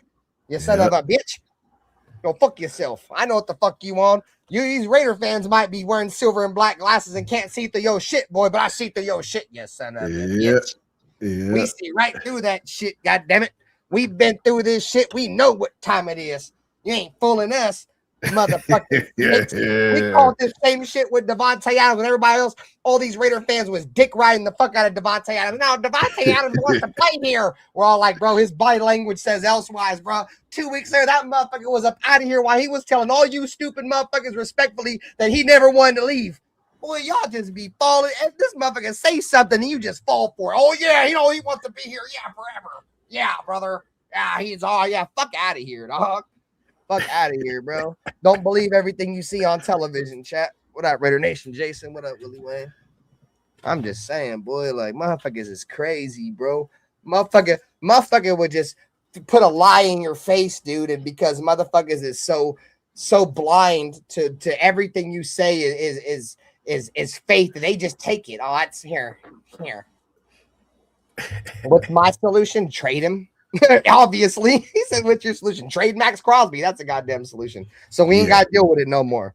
Let Maxx Crosby arguments be somebody else's arguments. What was my number one thing I said about Derek Carr? One of my biggest issues I hated about Derek Carr is that he would divide the fan base, bro. Derek Carr divided the fan base. You had Derek Carr stans and Derek Carr haters. That's what it was, bro. Now you got Maxx Crosby fans and Maxx Crosby haters. So I don't like players that divide fans, bro. And we are back to another player that is dividing fans, bro. Some people see it, some people don't. Some people care. It's just too much, bro. It's too much. It's drama. It's bullshit. And we all know for sure if the Raiders don't win this year, the fucking Maxx Crosby rumors are gonna fire up again. So why are we even wasting time? Just cut the dead meat off now. Let it be over with. You feel me? Shave that shit off. and be done with it. Right now, Because right now we won't get nothing for him. That's the issue, because he is coming off that injury and nobody's going to touch him. That's why I'm saying if the Niners are dumb enough, so I'll take a 1 right now, 1 and a 2, whatever. Fuck, I'll take a 1. Fuck, I'll take just a 2. Fuck it. Nah, but I would have those 2 ones from Baltimore would have been nice, but I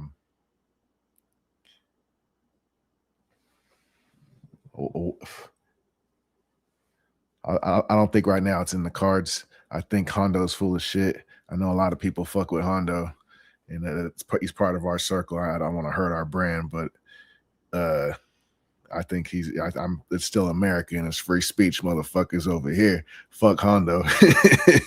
So I think he's full of shit. I think he's always fishing for his own content and his own benefits, as he should, but I don't believe nothing he says. I might have just fucked up. My bad, y'all. It's nutty, but don't listen to me, guys. Just go ahead and erase that. But yeah, I don't see any movement with Maxx coming right now. But I think that down the line, yeah, we lose a couple games and he gets healthy by deadline. He definitely, I could see a couple phone calls.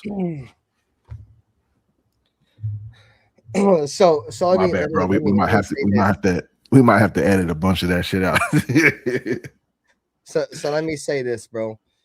I feel like us coming on here and making arguments of, like legitimate players, guys that, we have high expectations for, our best players, so on and so forth, right? I feel like those are way better arguments to be had, bro. I see people making shows on who's going to make the team, Roman Himby or Dylan Laube.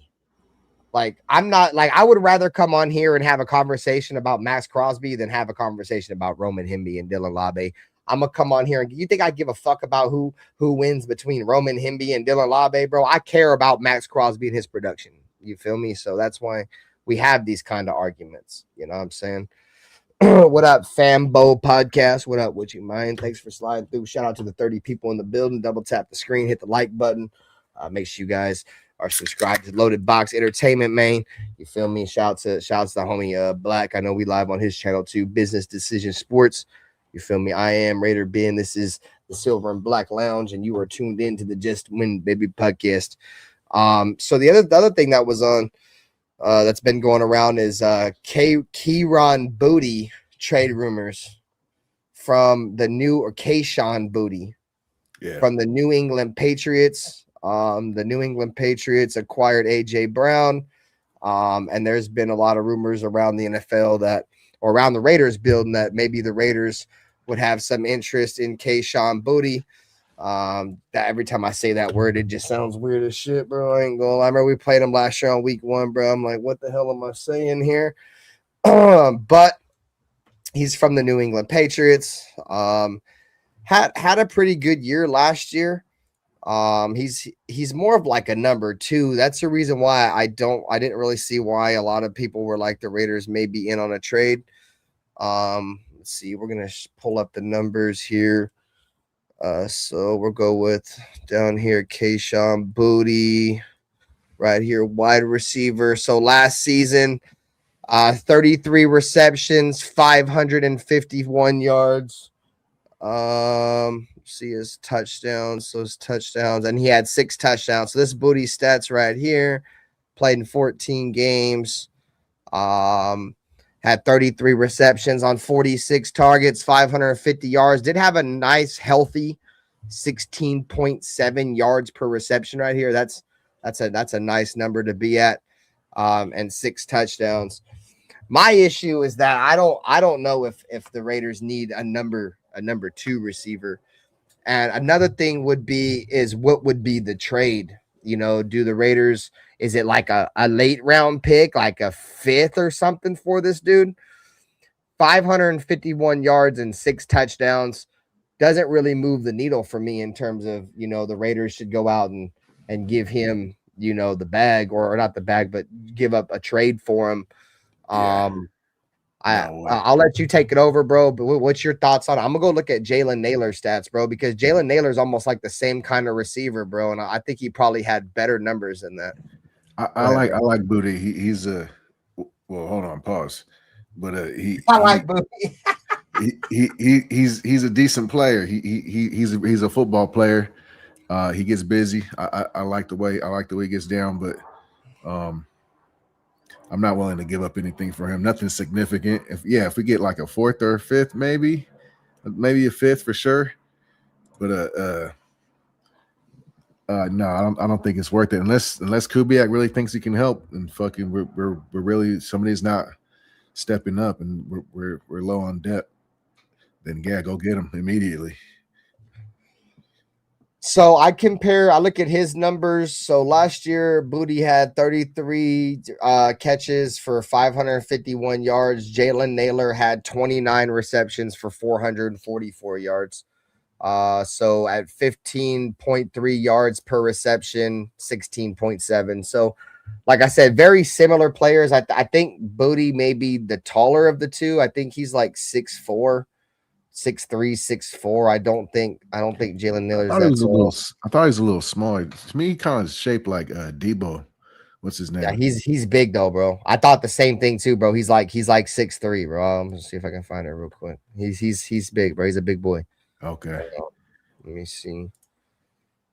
He's got that. Oh, he's not. He's 5'11". Okay, so yeah. Okay. See, I'm kind of out. We don't need no more small receivers, bro. We got enough of those already, bro. Yeah.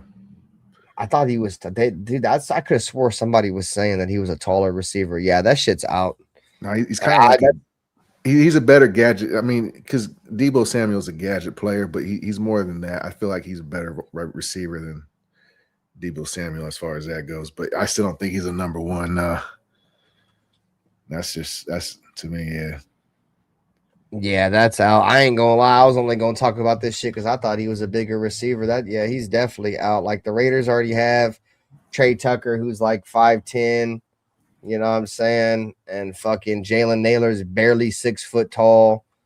Jack Bash is like what 6'1", 6'2". He's not very tall. Like we got a bunch of short ass wide receivers, bro. Like, let me see. So Jack Bash is 6'1". Like, bro. He's slow. Like, he's slow. He got bigger. So I don't know how that's gonna help the speed. Bro, Jack Bash gonna play tight end before his career is done, bro. That's what I'm saying, bro. I've been telling people he's our third tight end. Watch out. Bro, there was teams, bro, when we drafted Jack Bash, teams were saying it was a reach because some teams had already seen him as a tight end. Mm-hmm. Bro, we traded down, and I mean, I have to see more out of Rodgers and Grant, bro, but we traded down for two mediocre-ass motherfucking linemen that can't even get on the field to draft a fucking tight end that played wide receiver, bro. Like, what the fuck are we doing, bro? It's like the polar opposite of Brock Bowers. Brock Bowers is a wide receiver that played tight end. This motherfucker is a tight end that plays wide. Man, fuck out of here, dog. Yeah. And I ain't trying to hate on Jack Bash, bro, but what they was all saying, bro, the insiders, they said this motherfucker, bro, couldn't even create separation. That's why he couldn't get on the field. That's the reason why Dante Thornton got on the field before him, is because Dante Thornton was creating separation, bro. And if you can't create separation as a second-round pick, and with that defensive back room, bro, we had like the worst DBs in the entire NFL outside of Eric Stokes, and you couldn't create separation? Oh, yeah, you suck. You fucking suck, dude. I feel Jack like Stokes Jones is a liability. I like Jack Jones' swag, but he was a liability out there. Stokes got away with a lot of shit too, bro, because they wouldn't even look his way because they were so easy on this. It was easy on the other side. It was money. I mean, Eric Stokes, though, I mean, you can't take nothing away from him, bro. He had like the lowest quarterback percentage throwing the ball. He did okay, but I mean, he still lost a bunch of games. I'm not giving too much credit. I feel you, but you know, I'm always gonna show love to motherfuckers who at least do something. You feel me? Like I'm not gonna be critical of Eric Stokes the way I'm a Maxx Crosby, because Eric Stokes ain't the corner franchise of our fucking team. He was a dude that I had very low expectations coming in last year. It was a dude that was considered a bust by a lot of Green Bay Packer fans. Packer fans thought he was shit. They didn't think he was going to be very good at all. You know what I'm saying? They already deemed him out. They're like, haha, go the Raiders, enjoy him. He sucks. And he came over and was extremely productive for us. You know what I'm saying? So that's the only reason why, you feel me, I give him a little bit of credit. You feel me? And on top of the fact, like, Nnamdi Asomugha was the same way. Nnamdi Asomugha, motherfuckers never went that way. You can make that same argument, bro. Motherfuckers never threw at Nnamdi Asomugha because the other weak-ass motherfucker. That doesn't take anything away from the corner, though. I mean, he's good enough to shut his man down. They got to go somewhere else. I feel like shit, that's probably most of playing the corner, dude, is just to make the quarterback afraid to throw that way, bro, because corner's hella hard to play, bro. You got to like guess what the receiver is doing before. That's why I said before, I think the two hardest positions to play when you play football is probably quarterback and corner, dude. Like, fuck, I wouldn't even play corner, dude. Like, I don't know. Like, you'd have to spend a lot of time in the film room or something, bro, to be good at corner, dude, because you have to study what that wide receiver does all week, bro, so you know exactly what he's going to do, because you got to guess. Playing corner, bro, is like guessing is like 99% of their game, dude. They just got to guess what the other motherfucker going to do based off, you know, what they seen in film and shit. You feel me? Like, and that's more than any other position. Like, I feel like quarterbacks is tough too, but I'd probably go out on a limb and say corner. That's probably the hardest fucking position for like a rookie player to come out and be really good at. I don't know. Maybe that's just me. Definitely. Because quarterbacks, the game's kind of catered to them. You know what I'm saying? Corners, it's the polar opposite. The game is catered against you. Yeah, you got to be at the top of your game. That's why most people will argue Deion Sanders might be the greatest of all time as far as football players go. Some will say Jerry Rice. Yeah, I mean, Deion Sanders was he was just a playmaker, bro. You feel me? Like, not only would he take the ball away, but he would do something with the ball. You feel me? Like, you have guys that get interceptions and you have guys that get interceptions and know what to do with it after they get the interception. You feel me? Like, it's two different ball games. Like, I think the best player that I ever seen in my entire life as a football fan in the NFL that was the best at getting the interception and doing something with it, by far was Ed Reed. I've never seen somebody that, bro, he gets the ball and it's like he's playing offense, dude. Like, he was just different, bro. So, but yeah, dude, there's guys. That's why Ed Reed was so special, bro. Like, once he gets the interception, it's like, okay, well, now it's offense for him. You feel me? He's on a punt return, and this dude's just the freakiest athlete on the field. So some guys are like that, bro. And Deion was one of those guys, bro. Like, once he gets that's why they played him on offense. You know what I'm saying? Like, once he gets his hand on the ball, dude, he know what to do with that motherfucker. You know what I'm saying? He know what to do with that motherfucker, dog. That's why they're rare breeds, as you don't see very many like him. Ed Reed and Deion. It's funny, we're making that same argument. Like, Ed Reed and Deion Sanders, probably the best, you know, defensive backs that knew what to do with it once they got their hands on that motherfucker. You know, that motherfucker was a house call. I remember when motherfucking Ed Reed caught that bitch in the back of the end zone, went 110 yards on that motherfucker, dog. I was like, holy fuck. Ed Reed was different, bro. And to think that defense had Ed Reed and Ray Lewis on that motherfucker, dog. We skipped on Ed Reed, too. Who did we take instead of Ed Reed? Was that the Robert Gallery draft? I think I fucked one of them motherfuckers, dog. Motherfuckers. We got some nobody. I think it might have been worse than Robert Gallery. The chat might know. We probably that Fabian Washington draft. Oh, that's terrible. No way. I think it was that Fabian Washington draft. You know what's crazy, bro, is from what I heard, Ricky Beavers, is that there was some kind of infighting because the Raiders was gonna get Deion, bro, and something happened behind the scenes, and they blocked Deion to the Raiders.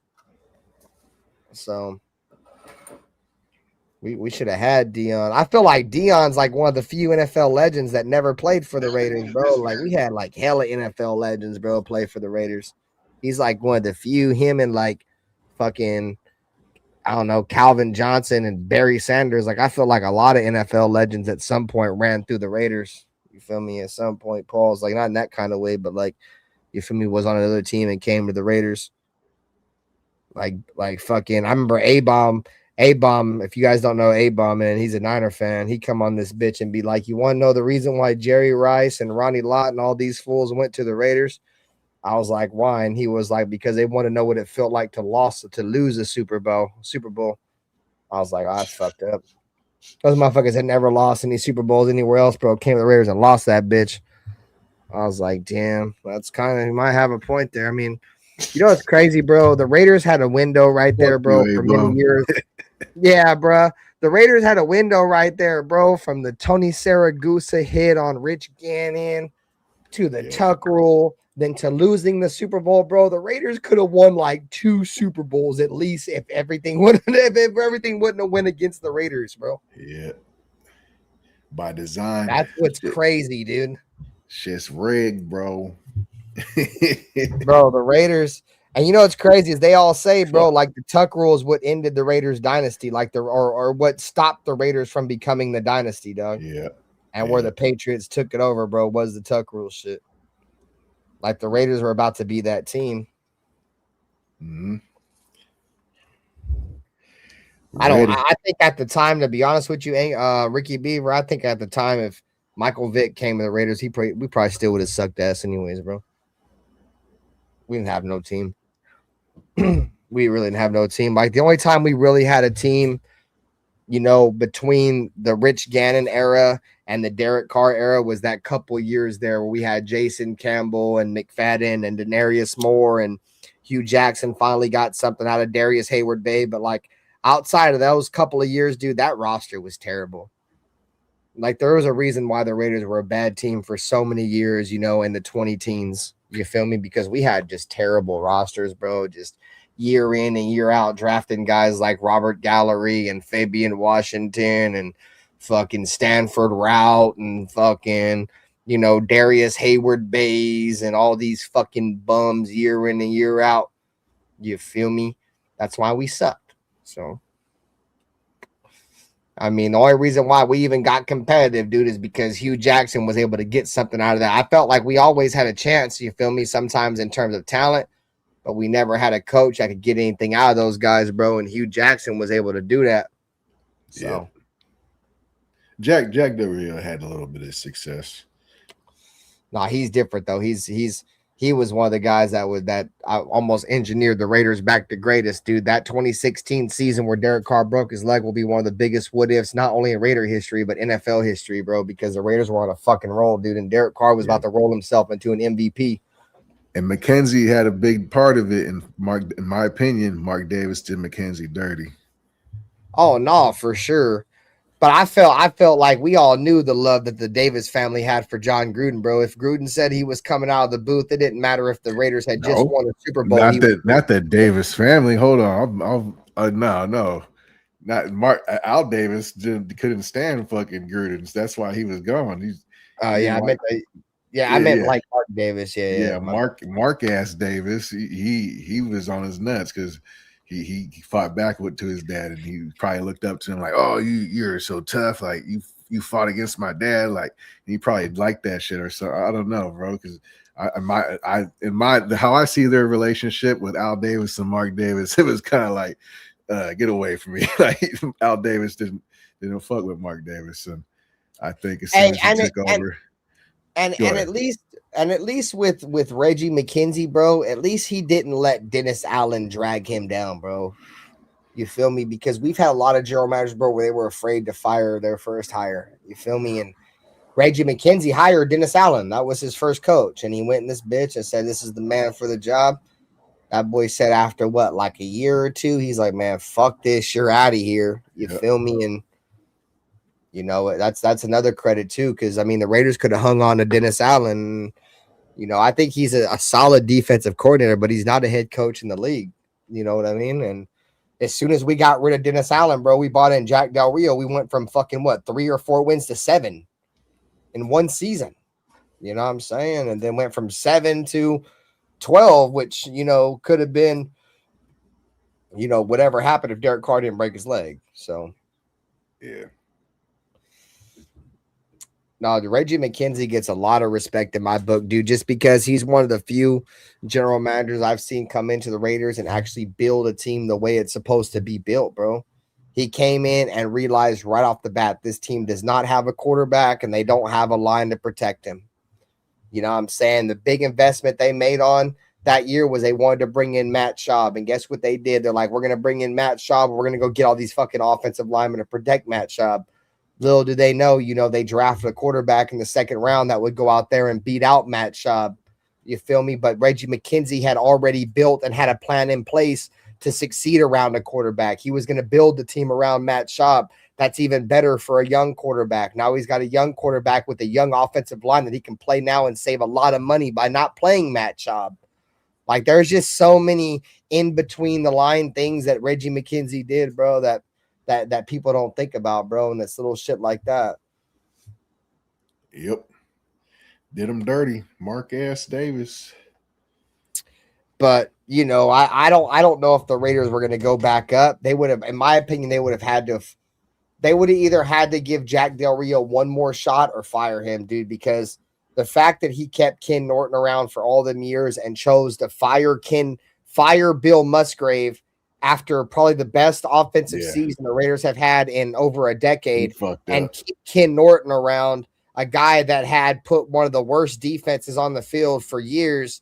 And then not only that, after, the year after you fire Musgrave, 6 or 7 games, and then you fire Ken Norton too. Like, the timing was impeccable, bro. Like, he fucked everything up. Like, there was no reason to get rid of Musgrave. There must have been some power trip there. I don't know if it was a money thing because Derek Carr kept hyping up Todd Downing. Well, Todd Downing's the shit. I know his shit. He rocks with me, blase, blah, almost like Derek Carr, Rob Leonard-ish, right? I don't know if it was a lot of that, the reason why they got rid of Bill Musgrave, but we know at the end of the day, he made the wrong decision doing that. So, and sometimes those decisions cost you your job. You feel me? And that's just the way it is. I heard somebody say that. I don't know who it was. I don't even know if it's true. But they said that he was afraid of Musgrave was going to take his job pretty much. So he got rid of him before he could. Now that's crazy. That's like be the head coach? Yeah. That's crazy if he was thinking that way. I don't know how true that is. That's what's crazy, bro. It's like I don't even know how many people thought that Derek Carr would even played been a starting quarterback for the Raiders. But I remember we drafted him, like, you feel me, maybe. But I had seen so many quarterbacks come in and out of the Raiders. I'm like, you feel me, he's probably just going to be another one of them guys. And that's why I always say, bro, like, sometimes it's the motherfuckers that you don't really expect that really do something. You feel me? So, like motherfuckers hype up Joe Burrow, right? Because what he did with LSU.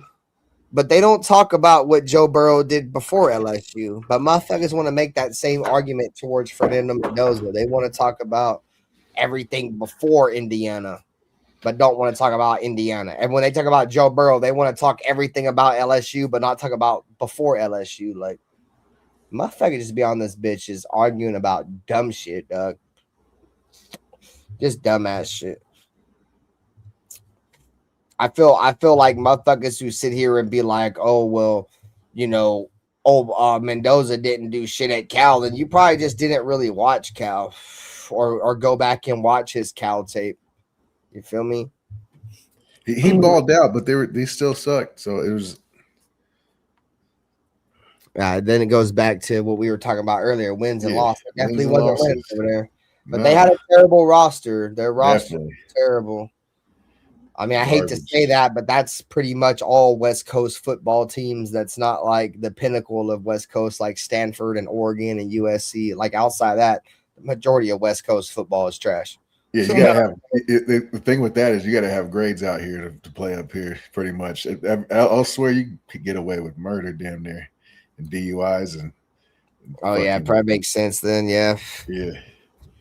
So it's harder to build your team that way from that point. You got a bunch of choir boys compared to a bunch of fucking inmates. You know what I'm saying? Who would you rather have on your team, choir boys or inmates, when you're playing football, chat? You want pocket protectors or you want shanks? You know what I'm saying? You need to make sure you can't have a bunch of fucking slap dicks. No, but no, I need what's that movie called? The Longest Yard. I need a whole team full of them. they were all in prison. But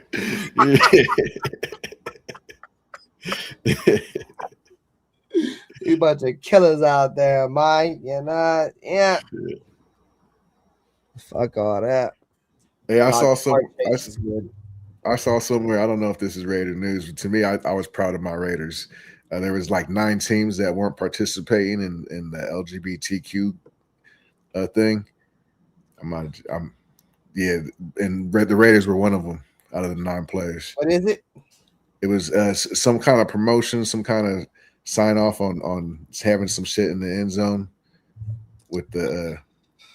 No comment on the silver and black lounge part, RaiderBen. No comment on it. My bad. See, I as I said it, I was like, "Fuck." Yeah, no comment on that. You know, I'm proud of my Raiders. The guests of the silver and black lounge don't reflect views and opinions of the host of the silver and black lounge. Yeah, son of a bitch. No comment on that. I'm gonna stay the fuck away from that. I'll come on here and say some dumb shit, boy. Put my foot all the way in my mouth. Yeah, we gotta move. Yeah. Hey. Brandon was like, no comment already, motherfucker. I am not doing it. No, that's interesting though. So like, motherfuckers had to make a vote on it or something. Something. I didn't read the whole thing. I just kind of slipped through it, but I had to put a logo on the field. Yeah, some sort of something was on the end zone, or I don't know. But it's like this, bro. My thing is like, hold on, chat. Is this shit real? This shit real life? That's for real. That ain't no troll shit. No, I don't think so. Oh my god, yeah, no comment. What up, J Dog? We'll talk behind the scenes on that. No, they're gonna put an LBGTQ thing on the field. I don't know. My that's what I saw. Jesus Christ, Savior in heaven. Oh my Lord. Anyways, next subject. And you guys play Diablo? Bro, I've been fucking with Diablo, boy. Diablo, tough. Oh, that's But anyways, hey, bro, the Niners got a male cheerleader.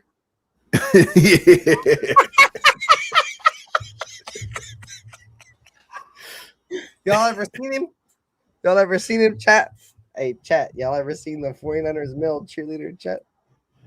Oh, hell no. I got something in store for you if you ain't never seen this.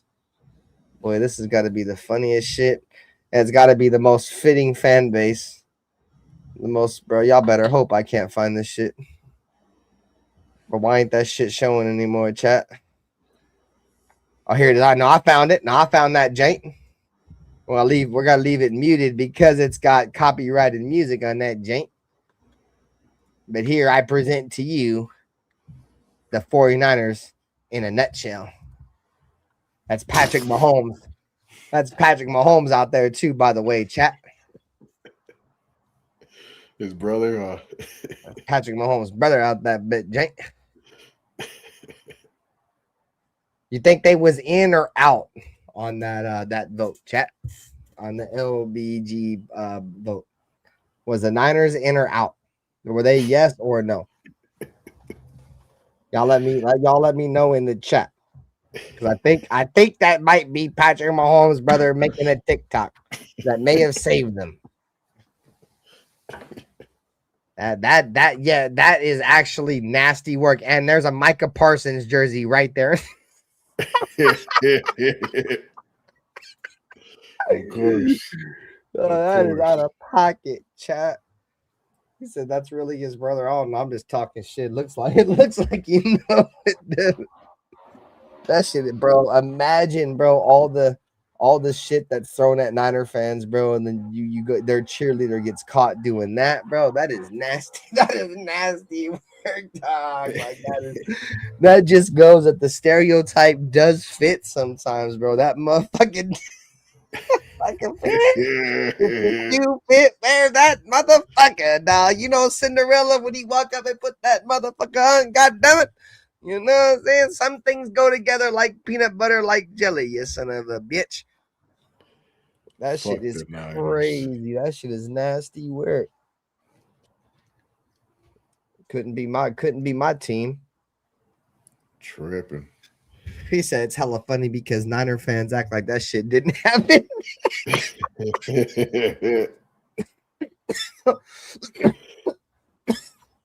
Bro, that motherfucker was out there throwing that bit back, boy. You know what I'm saying? That shit was going crazy.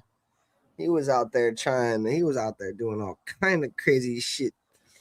He was out there moving like a woman and shit. He tripping, gang. Couldn't be a Raider, though. Couldn't be a Raider, though, man. That's some bang, bang, booty hole, butthole gang shit. Yeah.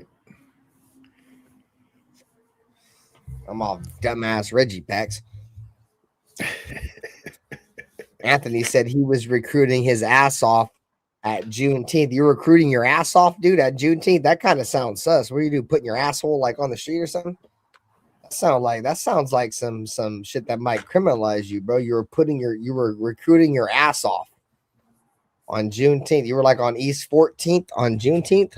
You know what I'm saying? You're on skid. Oh, you in LA? You was probably on skid. You know what I'm saying? Figueroa or some shit. He was out there pimping your shit, huh? Anthony Vince out there trying to make a couple of $2, sucky, a $5. You son of a bitch. Sucky, $5. Let me long time, you son of a bitch. That boy's out there trying to make a couple of $. You feel me? You tripping, boy. Hey, Anthony Provencio, boy, we about to be out that bitch in like 2 months. Like 10 weeks, you son of a bitch. You ain't ready for us to pull up Anthony Provencio 10 weeks in this motherfucker. No, a little bit longer than that. Hey Siri, how many days until the Raiders play the Chargers in LA? I found this on the web. I didn't ask for all that, you stupid bitch.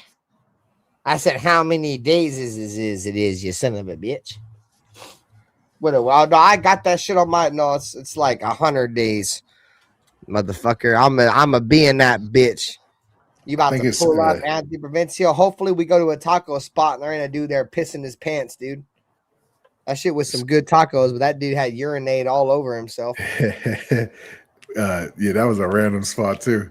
It looked good. They had the spindle going and fucking cutting up the pastores. It was good. That shit was fire.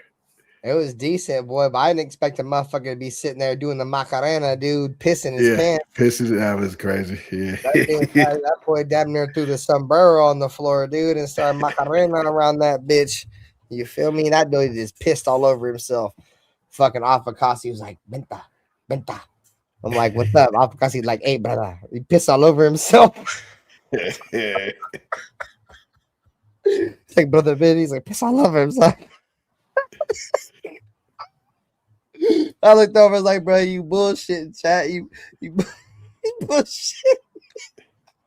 Boy, that boy was pissing all over himself. What up, young mess? What up with you, gang? That boy was pissing all over himself. That boy was grabbing his crotch and damn near doing the Michael Jackson, boy. Chichamon. That boy was just pissing.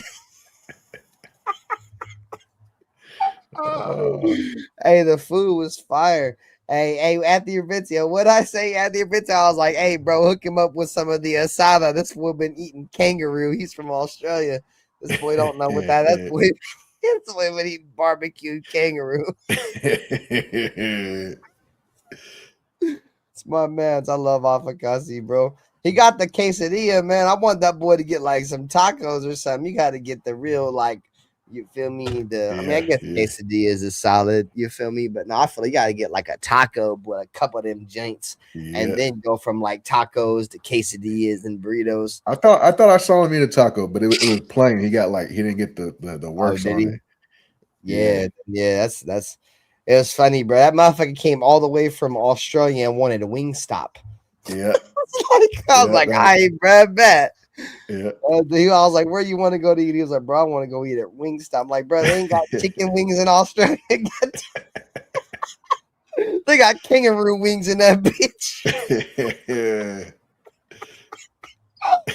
These motherfuckers tired of eating kangaroo pockets. They'll be frying up kangaroo breeding pockets. Sheesh. These motherfuckers got the bellies of like a Furby. You ever seen them Furbies? I'm sure some of you motherfuckers are old enough to remember what a Furby was. They over here cooking up Furby bellies and shit. Y'all are tripping, gang. Hey, but he's different though. He's like Australian Samoan though. You feel me? So he's used to eating the good shit. A lot of Australians are, or I don't want to say a lot of. There's a good portion of them. Like Islander. Yeah, a lot of Islanders in Australia. Nice. He said, Vince. Afakasi's my dog. That shit was hella crazy though. We got stuck in that elevator. That shit was crazy as fuck. Bro, I think Vincio boy was about to pull Spider-Man out this bitch. He started pushing up the top, like the inspection port. He was like, bro, I think this is how we get out. I'm like, Anthony Vincio, I ain't crawling out that shit with my fat ass. My fat ass probably can't even fit through that shit. God damn it, you son of a bitch. You better take your skinny ass, crawl your skinny ass up that goddamn wire, you son of a bitch, and go tell them that we need help, god damn it. Bro, he was about to crawl up out that bitch. I was like, sayonara, sucker. Knowing my fat ass, I'll go up there and touch a live wire and my dumb ass be frying up. No, thank you, sir. I am good. I will sit my fat ass right here, bro, and I will pray to the holy heavens that I don't fucking die in this bitch. I ain't gonna lie. Hey, bruh, it damn near felt like I couldn't breathe in that bitch. We had like 6 of us in this bitch with like no air. You feel me? Motherfuckers started panicking. Nah, I mean, I wouldn't say I was panicking, but I was kind of panicking. I was drunk. I was streaming the shit. I'm like, you better get me out of here, you son of a bitch. Where's the goddamn fire department at? You son of a bitch. And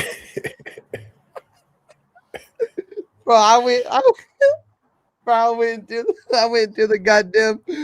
went to the receptionist. This bitch act like nothing happened. Bro, we went to the receptionist and this bitch act like nothing happened, bro. Like we didn't just damn near die in the elevator, you son of a bitch. I was like, bitch, we was just stuck in that elevator. Oh yeah, I heard. I was like, bitch, there ain't no way you about to look at me like that and just tell me that I just got almost died in your elevator and you about to be like, oh yeah, I heard. Like, the fuck, bitch? You got me fucked up. This, bro, we could have died in that bitch, bro. That bitch wouldn't give a fuck, dog. We need breakfast vouchers. We need fresh pillows and towels. What you gonna do? Come on, bro. That's why when I left and I talked to the manager, he was like, yeah, that shit was kind of out of pocket. Well, he didn't say that verbatim. He was like, yeah, man, that don't represent what we're about. And I'm like, bro, I'm going to keep it a bean there with y'all. And you guys know this is me being real. I ain't lying. I go to LA every year. I'm always looking for a different spot to stay at. After the way that bitch treated me, you think I'd ever go back to that fucking place? Hell no, boy. I'll go stay in the slums in Inglewood before I go back to that bitch.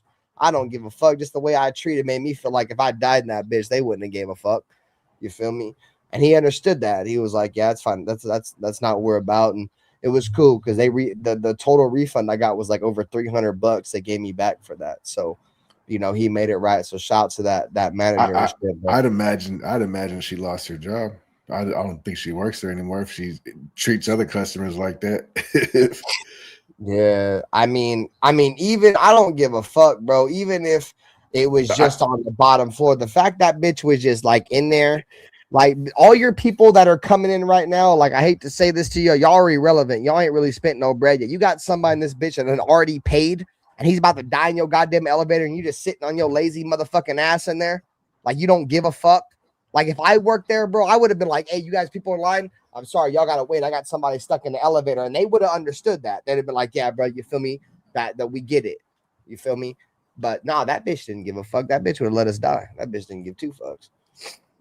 Yeah, I haven't made my reservations yet. So I thought about going back there just because it was convenient, but I already got my spot. I'll send you where I'm at. I'm in the same spot as D Menace. And it's within walking distance, bro. It's like a half a mile to the stadium. So yeah, there was some ratchet ass spots. That dude was gonna my bad, but I'll look into it. I'll some send more. you one. Send me where you're at. Yeah. I mean, it's better than that first one we stayed at a couple years ago. The dirty ass curtain is better than that one. Yeah, that one. That's the thing is, bro. It's like, unfortunately, that's in Inglewood, bro. Like all them hotels are pretty shit unless you want to go stay at you want to spend a couple $100 to stay in the Hilton. That's why I kept trying to tell my old lady, like, the reason why the reviews are hella bad because that's Inglewood. You feel me? Like a lot of them hotels, really, you got to go in there with low expectations. If you want to get a hotel, a nice one, you're gonna have to you're gonna be next to the motherfucking the airport where Afakasi was at the Hilton, and you're gonna pay $200 a night close to it. You're going to get your money's worth, but then you paying, you feel me, another $40 for Uber to the game and then another $100 back. Like, well, the Gardens was cool. It was clean. Just the elevators were nah, like I like the Garden. I like where we were at, bro. Like I would go back, but the issue is, bro, it's hella hard to get an Uber after the game, bro. It's hella hard. Like no matter what, I'm always walking back to the hotel after the game. Yeah. Like, and if you get an Uber inside the little thing, bro, they're charging you for sitting in line to get out of the parking lot. Yeah, bro, you can suck my dick. You know what I'm saying? Once you get on the street, bro, you're pretty much fried because you know the traffic over there after the game, dude. It's impossible. It's impossible, bro. Like our Uber missed us 3 times. He was like, I can't find you. I can't find you. So the last 3 times I've gone to LA, I've walked back to my hotel anyways. So this time I'm like, nah, fuck that. I'm just going to stay right here at the hotel. That's within a half a mile. I'm going to just walk. Yeah. So the Hilton, bro, we were at last year, bro. Me and my wife walked back, bro. It was like 2 miles, like a mile and a half. Like, fuck, I'm not walking back a mile and a half after the game. Fuck all that. Yep. Yeah, it was cool though. Cause I'll be burnt out as soon as we touch down. I'm like, fuck, feet are tired. Kick off my shoes. Fucking. That's why. It's a wrap. Bro, how you think I feel? I gotta drive up that bitch. But I be having energy though, bro. Like when I get there, I go there with the mindset like I might be tired from the drive, right? But I'm gonna have a full night's rest before I go to the game. For the most part, I should, barring some crazy party or something goes up. I'm gonna go to sleep, right? So that's why I'm able to go hard. You feel me? But I remember that one night, bro. I drove to the game the night of the game. Like that morning, bro, that was the worst decision I ever made in my life. Because I drove to the game at like 3 a.m. and I got to LA at like 9 a.m. with like 2 hours of sleep, 3 hours of sleep. Oh, man. Worst decision I ever made in my life. So, yeah. So, even if I'm tired when I get to LA on a Saturday, I'm just like, fuck it. You feel me? It don't matter. I'll drink a couple of Red Bulls, go party. You feel me? I'll have a good night's sleep Saturday, going into the game on Sunday for the most part, barring anything crazy. Yeah. No, I like the drive, Anthony Provencio. I mean, I don't like the drive back. I like the drive to LA because it's like, oh, yeah, I'm going to go meet the Hammies. You feel me? Turn up. You know what I'm saying? But it sucks for the ride back, bro, because the last 3 times we've gone, it's been losses. You know, so the drive back is that long-ass drive, and it's even worse when the Raiders lose. It's like, fuck, bro. Like, I met up with the homies, boy, but I just dropped dumbass bread and wasted dumbass time coming all the way to L.A. You feel me? Like, just for this fucking sorry-ass team to lose again. Yeah. Like I said, the only thing that balances out is I get to link up with the homies, and we have a good time. But outside of that, boy, that shit stinks. That shit is ass. But something's got to give. Ready though. Something's got to give at some point, bro. We ain't about to just never win at SoFi. Like we still haven't won with fans, and bro, like at some point it's got to give, right? I mean, the Broncos never beat the Las Vegas Raiders until they did, and now look, now we can't beat them at all. So something's got to give at some point. It all starts from the top, bro. You get a well-ran organization, you can win games, bro. I mean, the Broncos until they got Sean Payton, bro. I mean, they've been shit since Peyton Manning and our ex-head coach's father went with old buddy. So it is what it is. No, yeah, I'm flying in the gas and the comfort of not having to drive there and back. Yeah, it's worth it for me to fly. Nah, for real. I mean, if I was going to the game by myself, yeah, I'd probably for surely fly. For surely. Me and my old lady. My girl likes to drive too, bro. My girl likes that whole road trip shit. Oh yeah, you save some money if you got somebody driving with you. I mean, it's cool though. Like we don't ever really drive anywhere, bro. Like we don't really drive our car anywhere. So fuck it, we drive to LA and back. So, all right, y'all. I'm gonna get up out of here. Much love, Nate. Appreciate you for coming by. Black, Sure. much love. Hey, shout out to everybody who came through to the stream. You guys hit the like button, subscribe. We appreciate y'all, boys. Should be back in a few days, man. Love you guys. Nutty Raider Nate, appreciate you, gang. You got anything you want to say before we tap out this bitch? No, I just appreciate it. Thank you for having me. A fucking same old, just win, baby. Every Friday night. Shout out to all the homies. Couldn't be here to finish out the episode, but we got you. Yeah. I appreciate you guys, man. As the season gets closer and closer, man, like I said, the content wraps up. Unfortunately, like I said earlier, the time between the NFL draft and training camp is a long stretch before anything gets popping again. But once this shit starts ramping up a little bit, we'll be here more often. Like I said, go shout out to the homie Black. Go check out Business Decision Sports. He goes live. He does a few Raider shows throughout the week. He finds shit to talk about. You feel me? And I respect guys that do that, man. You feel me? Yeah, I give him a lot of shit, but he got some good content. Go fuck with him. Yeah, so go fuck with him, man. Like he's a part of the network, man. So go rock with his shit. But bro, once football season comes, Benther gonna be in this bitch live and direct 7 days a week. I don't miss a show.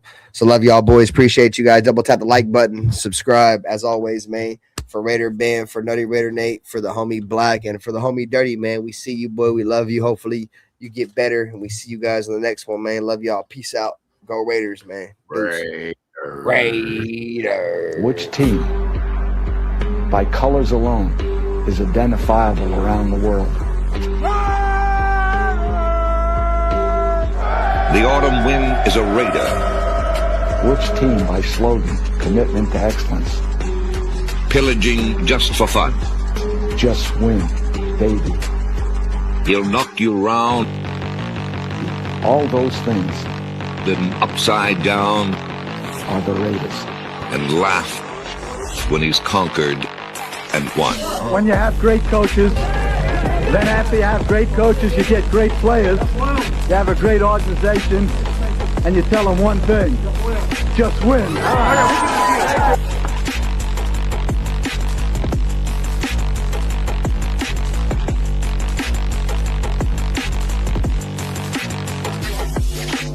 He's blowing up. Raiders.